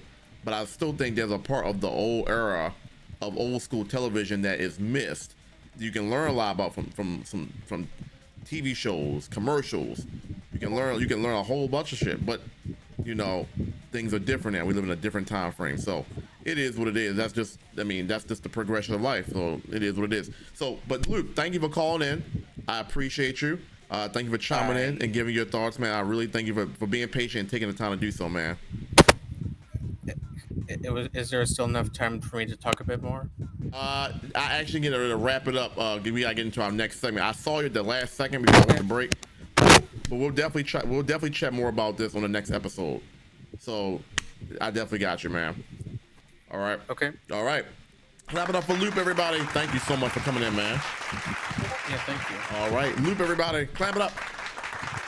And Blue by Romel, thank you as well. If you're still in here, I appreciate you. Yep, clap it up, everybody. Yeah. And Loop, you make a great point, man. You know, and shows are different now, and you know, but we live in a different day and age. I think the eye that we have for television and old school cartoons and old school is not the same eye that people have now. Maybe because the material was just not the same. You know what I'm saying? So, you know, it's interesting comparing eras. Obviously, some people say it's not fair to compare eras, but it's fun to do sometimes just to get a sense of where we were and where we're at now. So that's how I view it. All right, let's get into our last subject, last segment of the day, which is our tier maker. So I wanted to make this interactive with you guys because this is a very interactive show. I want to talk about the ads and how the ability to not skip them makes us appreciate them. Yeah, exactly. That's a very, very good point. Very, very good point. We don't appreciate the ads, like you said, because we can just skip right through them now. Especially on YouTube, after the first, 5 to 7 seconds, you can skip it. But when there wasn't an option to do so, you had to watch it. And you can learn something from it. Like I said, you can learn how to do something. You can learn, you may not even heard of what they're trying to offer. You learn something, right? It made us appreciate them more. I agree with that. Thank you for adding that in there, man. That's spot on. That's very spot on. All right, let's get into the last topic of the day, because I do want to wrap this up. But I appreciate everybody for coming through. So this last topic is, we're just gonna have a little bit of fun here on the Double R show, right? We're gonna be ranking, and I'm gonna need help with the moderators to maybe we get some polls up, or we can just get you to type in the chat. All right, let's go ahead and pull it up, and let's go ahead and have some fun here with our TV show edition of Tier Maker. All right, so here are the categories. Skipping ads is another reason people are turned off, and streaming at first didn't have ads. So, yep, exactly. Yep. Now you gotta pay to not watch ads. This is like, you know, it is what it is. All right, so here are the categories. So here are the television networks, and forgive me if I don't know a few of these. We got A&E. I don't know what that is. Is that TSI, ABC, Animal Planet, BET, Bravo, Cartoon Network, CBS, NBC, CNN, Comedy Central, Disney Channel, Discovery, ESPN, Food Network, Fox News, HBO, HGTV, Disney, what's that? Disney XD, MTV, MTV2, NBC, Nickelodeon, Nick Jr., PBS, Sci-Fi. I don't know what that is. TBS, CW. So, all right. So here are the categories, right? So now we're gonna be ranking them, and here are the options. We got top tier, must see. We got the next category. I can learn from watching this. Yeah, I'll watch it if I'm bored. Not worth my time, or never watched. Those are the categories. I'll repeat it again. Top tier, must see, gotta have this on. Can learn something by watching this. Oh, I'll watch it when I'm bored, but not like, I got to. Well, if I'm bored. Not worth my time, or never watched. All right, so I'll need you guys in the chat to help chime in. All right, and we're gonna go with the majority vote. I'm just gonna look at it, and then if it's a tie or if it's a split decision or whatever, I'll just make the vote. All right, A&E. What do you think? I'm not a big A&E watcher. There's a lot of these on here I don't watch at all. But what do you think A&E would go? Top tier, can learn something from this, watch when I'm bored, not worth my time, never watched. We got a poll in the chat. Go ahead and vote. A&E, do you see it's top tier, must see? What do you feel like A&E is going to go? And this, thank you for the poll. I appreciate that, City Beautiful. We got the poll going on. Go We got 2 votes. I'll watch A&E when I'm bored, but it's not something I have to see. I can learn from watching. We got, okay. All right. Got a couple more votes in. We'll let the time go. Back in the day with a board. Okay. Core Cam, the only reason I would go to that channel if I had cable. Okay. We got a couple votes saying I'll watch when I'm bored. Okay. All right. Now, for me personally, I'm not gonna say I watch A&E, but it's never been a consistent channel of mine. So for me, I would probably put it when I'm bored, or if it's on. But let's see what y'all saying. Let's get these votes in. See what y'all thinking. I can learn from watching. Watch when I'm bored. Like it's a split decision here. Let's see what y'all thinking in the chat.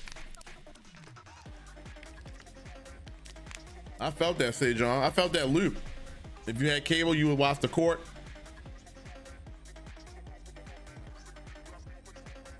Peloton with Cartoon Network. Mm-hmm. All right. We getting close to the poll time.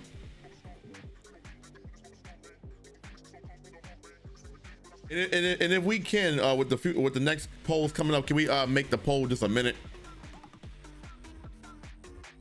All right, it looks like it's gonna be a tie between I can learn from watching, watch when I'm bored. For me, I'll say I'll watch when I'm bored. To me, that's what I'll say. All right, I don't know what this is. I don't know what this is. Does anybody know what this is? What network this is? Maybe I should have looked this up before. I don't know what that is. Is that Adult Swim? Is that what that says? Oh wow. Okay. Thank you for that. Adult Swim. All right. Well, now knowing that, I appreciate it. Back in the day, Adult Swim was top tier. Top tier must see. You know what I'm saying? Dragon Ball Z, South Park, Robot Chicken.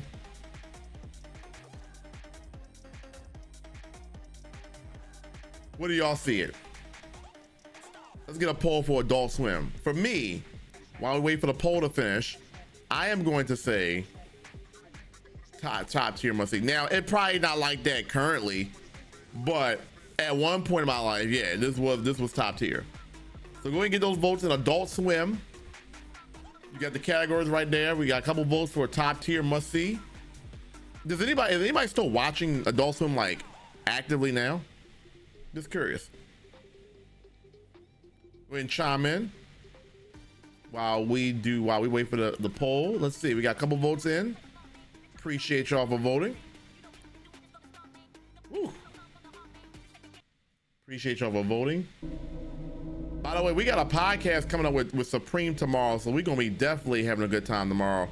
We got our guest Supreme clientele on for tomorrow at 7 o'clock. Make sure y'all tune in to the channel. We got 1 vote. I can learn from watching. Okay, there was a time. Yeah, I agree. There was a time in my life I would say, yeah. All right, top tier must see. Okay, I agree with that, at least from my point of view. All right, the next one that we got is ABC. We're gonna move through these a little bit. ABC, for me personally, definitely watched. I wouldn't say it's not worth my time. I wouldn't. It depends on what we're talking about, because basketball games do come on ABC. I mean, ABC, ESPN on ABC. The show that blew, Whose Line Is It Anyway, right? That used to come on ABC. That used to be on ABC at one point in time. So, for me, I would say, I don't know. For me, I would say I would watch.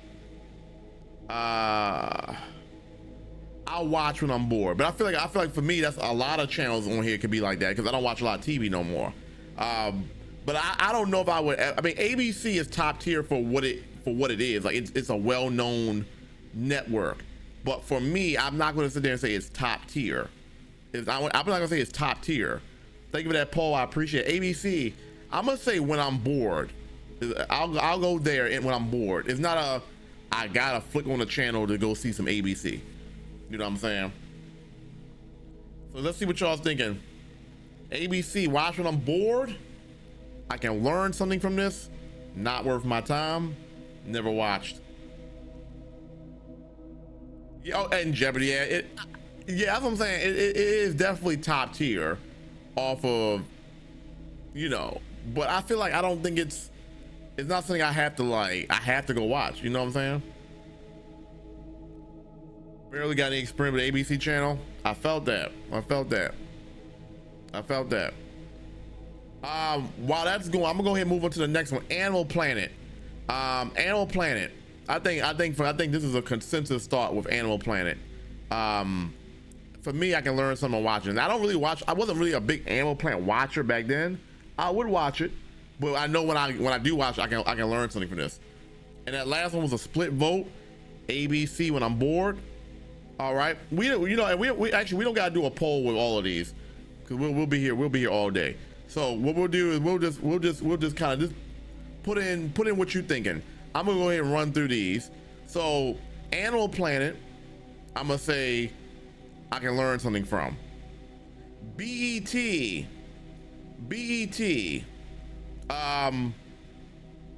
I'm gonna give this top tier only because it was top tier. It had its run. I don't really watch a lot of BET now. I don't watch a lot of TV, like I said before. But BET is top tier to me. Nowadays, I would say I would watch when I'm bored, but it wasn't like that. I would say BET is definitely top tier. It's not top tier in my life now because it doesn't. I don't resonate with BET now. You said, well, let me actually close these call-ins real quick. Thank you, Stilo, for calling in. Though I know we didn't get to you, but I appreciate you for calling in, man. Thank you. Bravo Network. My grandmother watches a lot of Bravo. Oh no, my mom watches a lot of Bravo. I don't watch a lot of Bravo. And I don't want to say. I don't want to say it's disrespectful to say not worth my time. I'll watch when I'm bored. I'll put watch when I'm bored. Cartoon Network. I mean, all the classics are on Cartoon Network, man.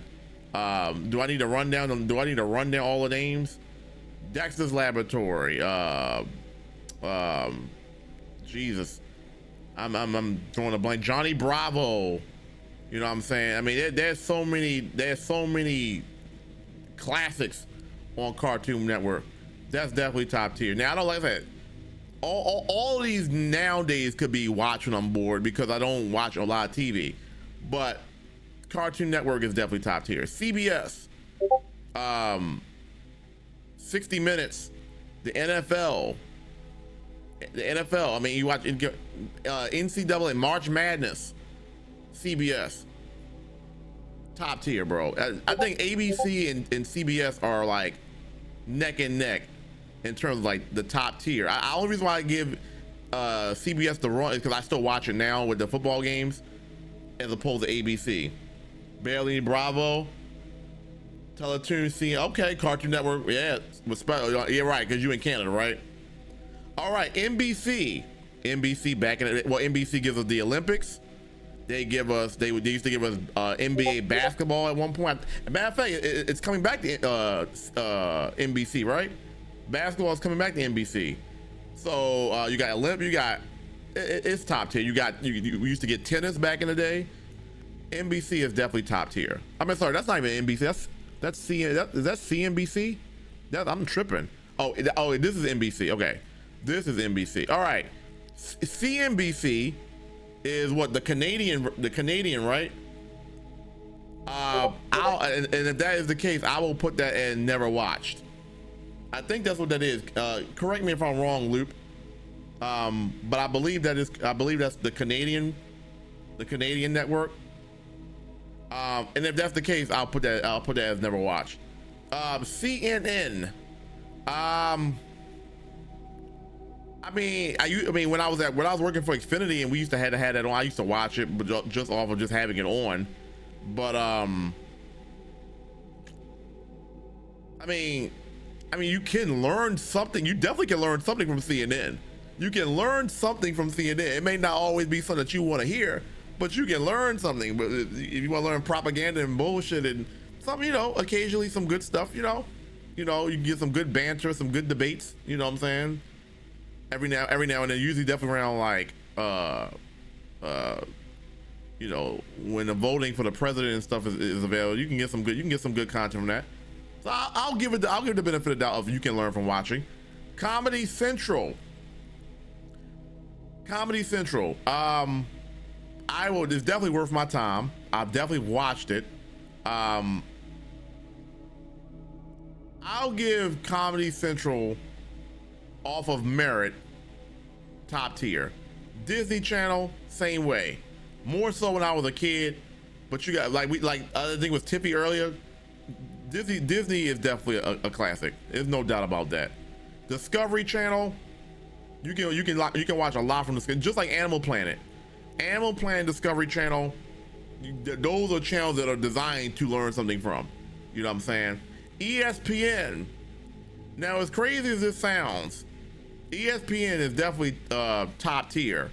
I don't really watch a lot of ESPN as much. It's still the one channel I will watch nowadays. I'll put this in top tier. That's disrespectful to say not worth my time and when I'm bored. I do watch ESPN, I ain't gonna lie. Food Network. I ain't gonna lie, this is not a channel I personally watch, but it is a channel that I know my mom watches and my grandmother watches, and I'll come across it if I'm scrolling past, and you know what I'm saying? So you can always learn something. Is learn how to cook. You know what I'm saying? I would give CBS top tier because they show Big Brother and Survivor. Okay, hell yeah. Fox. I was gonna give Fox watch when I'm bored, but for football season and baseball, when baseball was definitely hot on Fox, I'll give Fox some respect. I don't know if that's Fox Sports or Fox News, but I'll give it the overall Fox. And on top of that, WWE, they had WWE on Fox recently until the beginning of this year. So Fox definitely did offer some dynamic stuff, to say top tier. Oh, this is Fox News. Fox News, okay. Fox News is a little bit different. I don't watch Fox News at all. I don't watch Fox News at all. Not worth my time. HBO. Off of merit, I'll give it must see. I don't really watch a lot of HBO, but I'll give it off of name, and out of all the premium channels outside of Stars, that probably is the one I would watch. It's home box office. So we'll give it a top tier. HGTV, that's the like the home improvement, the home network, the house network, right? Used to watch this at work when it was on. I'll watch it on board. You could probably learn something from this, but for me, I'll say watch it on board. Disney XD, none. I had not watched. Is that Disney X?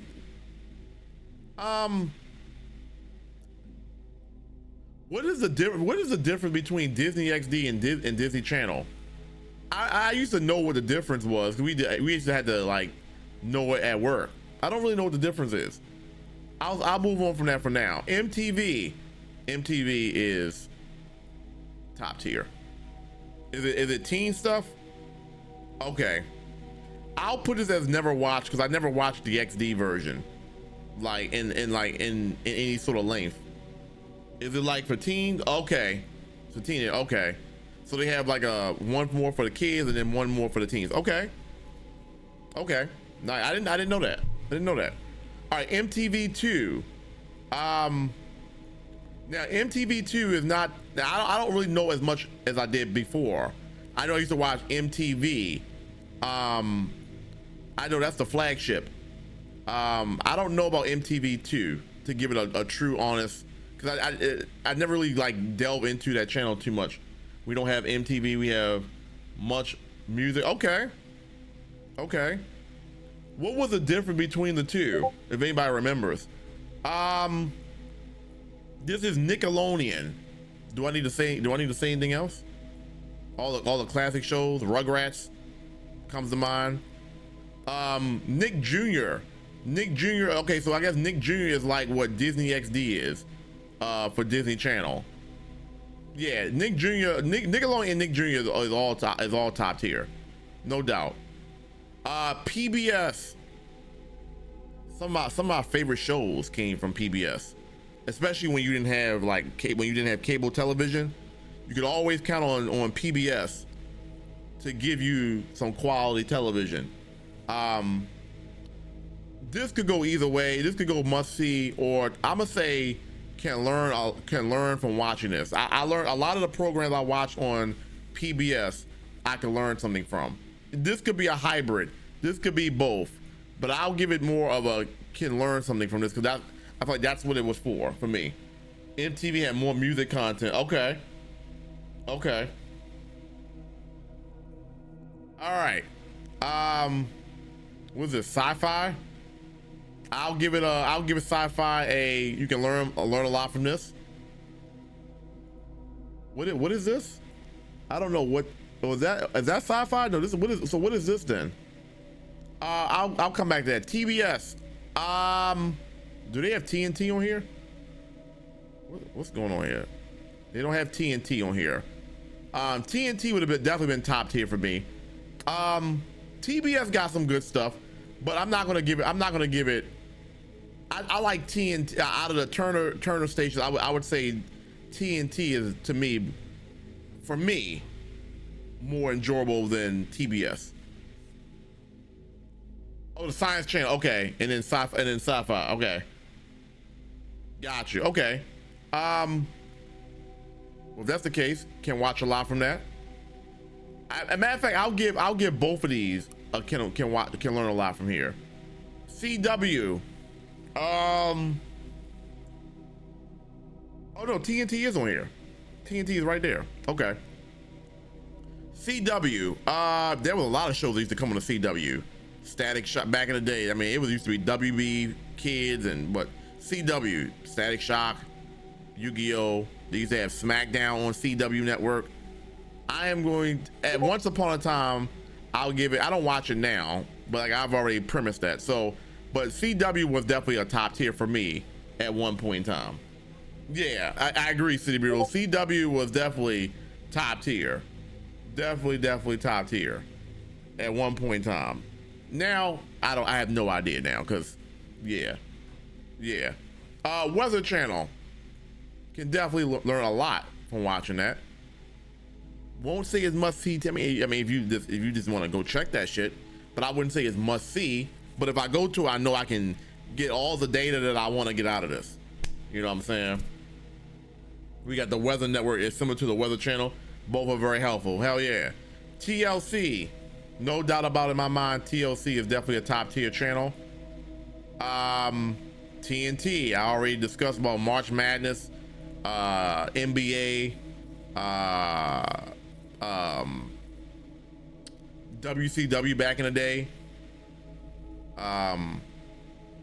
So yeah, Travel Channel, definitely can learn a lot from Travel Channel. Why is it so like delayed? And then what are these last two channels? USA, is that USA? I'll actually give USA. I can't say USA. It used to have wrestling on there. I'll give it when I'm bored. I was almost getting ready to give it a must see. And then what is this? This Rude TV? I used to watch Weather Channel all the time. There's a channel on Twitch called The Weather. I think you told me about that before. I think you told me about the Weather Channel. I think you did. USA was all right with the movies if you were bored. Yeah, I agree. And active, I was getting ready to give it a must see. I had to really think about, like, I don't think I can ever say outside of what you just and when Raw was on Monday Night Raw was on USA and Smack, I don't think that was ever another time frame where I would say is must see TV. I mean, it could go must see. It's really on the fringe. It's on the fringe. I'll keep it at when I'm bored, but that could be, it's borderline. You know what I'm saying? Oh, True TV. Yeah, forgive me. True TV. I ain't gonna lie. I'm not gonna say it's not worth my time. I didn't watch much of True TV. I don't want to say I never watched it, but I didn't watch enough True TV. So there is my list right there, y'all. What do y'all think? in the categories. Top tier, well, I'm not gonna read all these over again, but you guys can see. What do you guys think? Chime in below. March Madness was the only. Oh yeah, March Madness was on True TV. They got March Madness on True, TBS, and TNT, right? Yeah, I can't say that's must see TV because that's the only thing I would watch it for. I forgot about March Madness. I forgot they go with 3 networks for March Madness. So you're right. So yeah, I agree with you, bro. I mean, outside of that, what are you really watching it for? So there is my list. Let me know what you guys think in the chat. We're getting ready to wrap this show up. I didn't want to make it too long because I do want to edit this. And this episode is going to go on YouTube. I still have the link in the pinned comments for the first episode we did of the Double R Show last Tuesday. I was thinking about making this a two days a week show, but the amount of preparation that goes into this, I don't know. I'm not gonna be able to fit 2 shows in 1 week.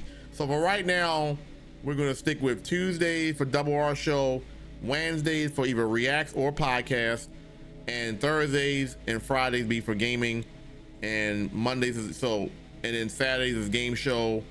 However, are we doing game? Am I doing Saturday's the raid train? So actually, I need to anyway, this is all side note. Anyway, let me know what you guys think. Let me know what you guys' thoughts are there with the list that I have. Like I said, you can go back and watch the whole replay and give me your thoughts on the YouTube video if you like to. But we're gonna go ahead and get ready to wrap this show up of the Double R. This was a great show. I hope you guys enjoyed yourself. Let's recap. We talked about a little bit of everything, all things cable and streaming. We talked about the different cable networks. We talked about the different streaming networks. We talked about the rise in streaming, decline in cable. Why is that? I gave my personal experiences about me working at Xfinity and why people are not simply buying cable anymore. There's not a demand for it. We talked about that. We got some calls on. We got Wavy Wow on. We got Tiffy Be the Great. We got Loop on to share their experiences and their thoughts about where cable is going and where it's trending in streaming services. We did the tier maker. We did a lot of good stuff in this episode. And I absolutely appreciate you guys for being here. All right, so episode 3 will be next Tuesday. We'll have a topic, and I'll let you guys know that topic. As I mentioned, tomorrow we have the Double R podcast. Our guest for the Double R, not the Double R, the Retro Rewind podcast. I'm so used to saying Double R now. The Retro Rewind podcast is still Double R if you look at it that way. And maybe we named it the Double R podcast. I don't know. Retro Rewind podcast featuring Supreme Clientele tomorrow at 7 o'clock Eastern time. Supreme's a very great guy, and we already had a great conversation last night, so it's going to be a dynamic show. You do not want to miss it. All right, now also there's a section in Discord. Let me just pull it up real fast for you guys to see. There's a section in Discord that we have set up for the Double R Show. All right, and so here I'm going to be putting all the episodes and all the updates that is all Double R related, right? But you guys can also post in here as well. If you have any ideas or any topics that you guys want me to talk about in future episodes, you guys can put your ideas in here. Also, if you want to guest host this show, meaning you remove Retro Recap and you put yourself, you have your own set of topics that you want to talk about. If you would like to be a guest host or host your own show, make sure you inbox me, or you can put something in the thread here, and I'll get in contact with you about an episode that you want to do, like to host your own episode. All right.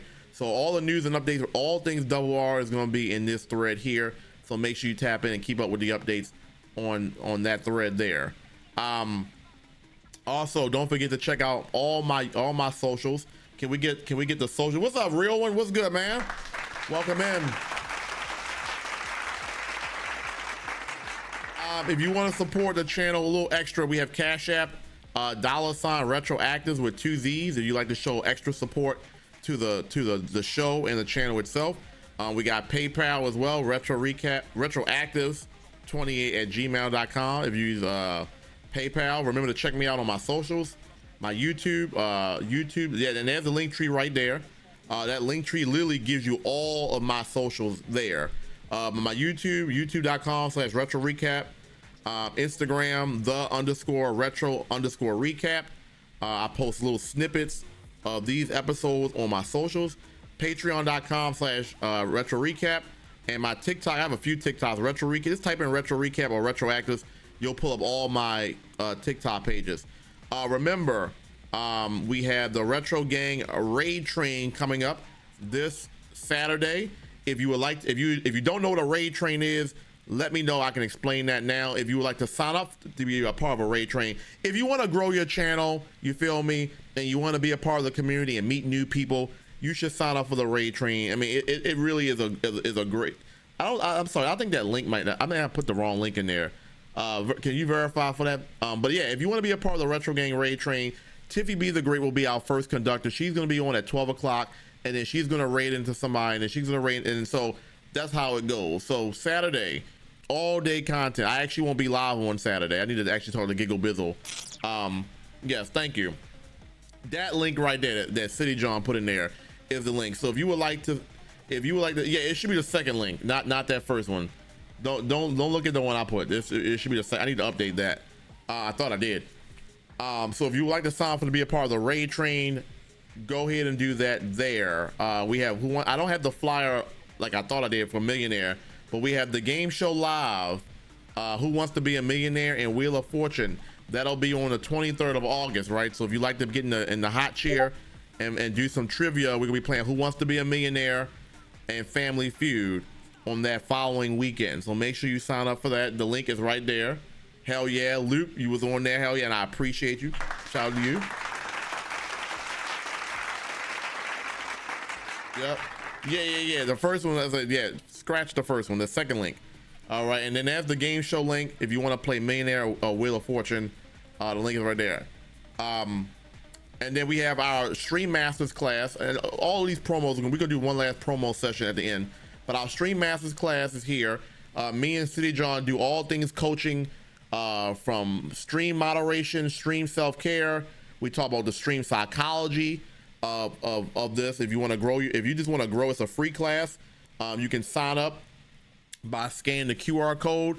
It should also be in Discord under the news section. If we do not have it under the news, we're gonna post it under there. You can sign up, and that class is gonna be on August the 30th at 1 o'clock. Me and C John, like I said, are always gonna be hosting the class. So if you feel like you could use it or need it, or if you know somebody that could benefit from that class, pass the word, spread the word, right? All right, and so there we go.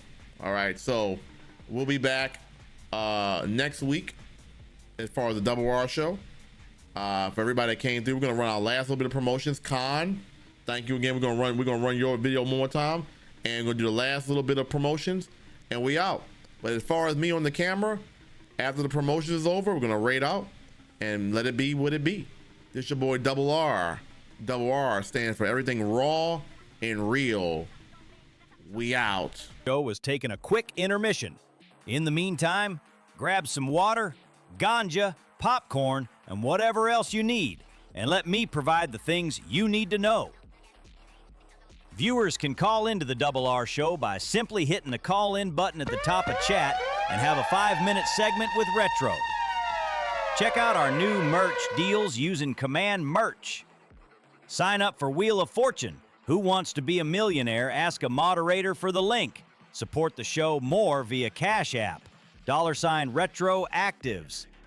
Check out Retro's Patreon page at patreon.com/retro recap. Check out City John's Patreon by going to patreon.com/cityjohn. Need some good emotes for your channel? Tap in with Juice, as he will hook you up with everything nice. Retro Gang Community Raid Train is this Saturday, August 16th at 12 p.m. ES time stands. Stream Masters coaching class with City John and Retro is on August 30th at 1 p.m. Sign up using the link in the chat. Support the radio show more by subscribing, bits, and interaction. Remember, the Double R doesn't just stand for Retro Recap. It means everything here is raw and real. Enjoy the rest of the show. Or City John living on Patreon and learn tools for building your holistic lifestyle in a practical way for the modern age. You'll get insights and tools to help you navigate mindset shifts, deprogram old patterns, and stay grounded through change. It's the kind of support that meets you where you are and honors your pace, your process, and your power. If you've been feeling the shifts and want more clarity, this is the space and this is your invitation. Join City John Living today and get what you didn't even know you needed. Start tapping into what already lives within you.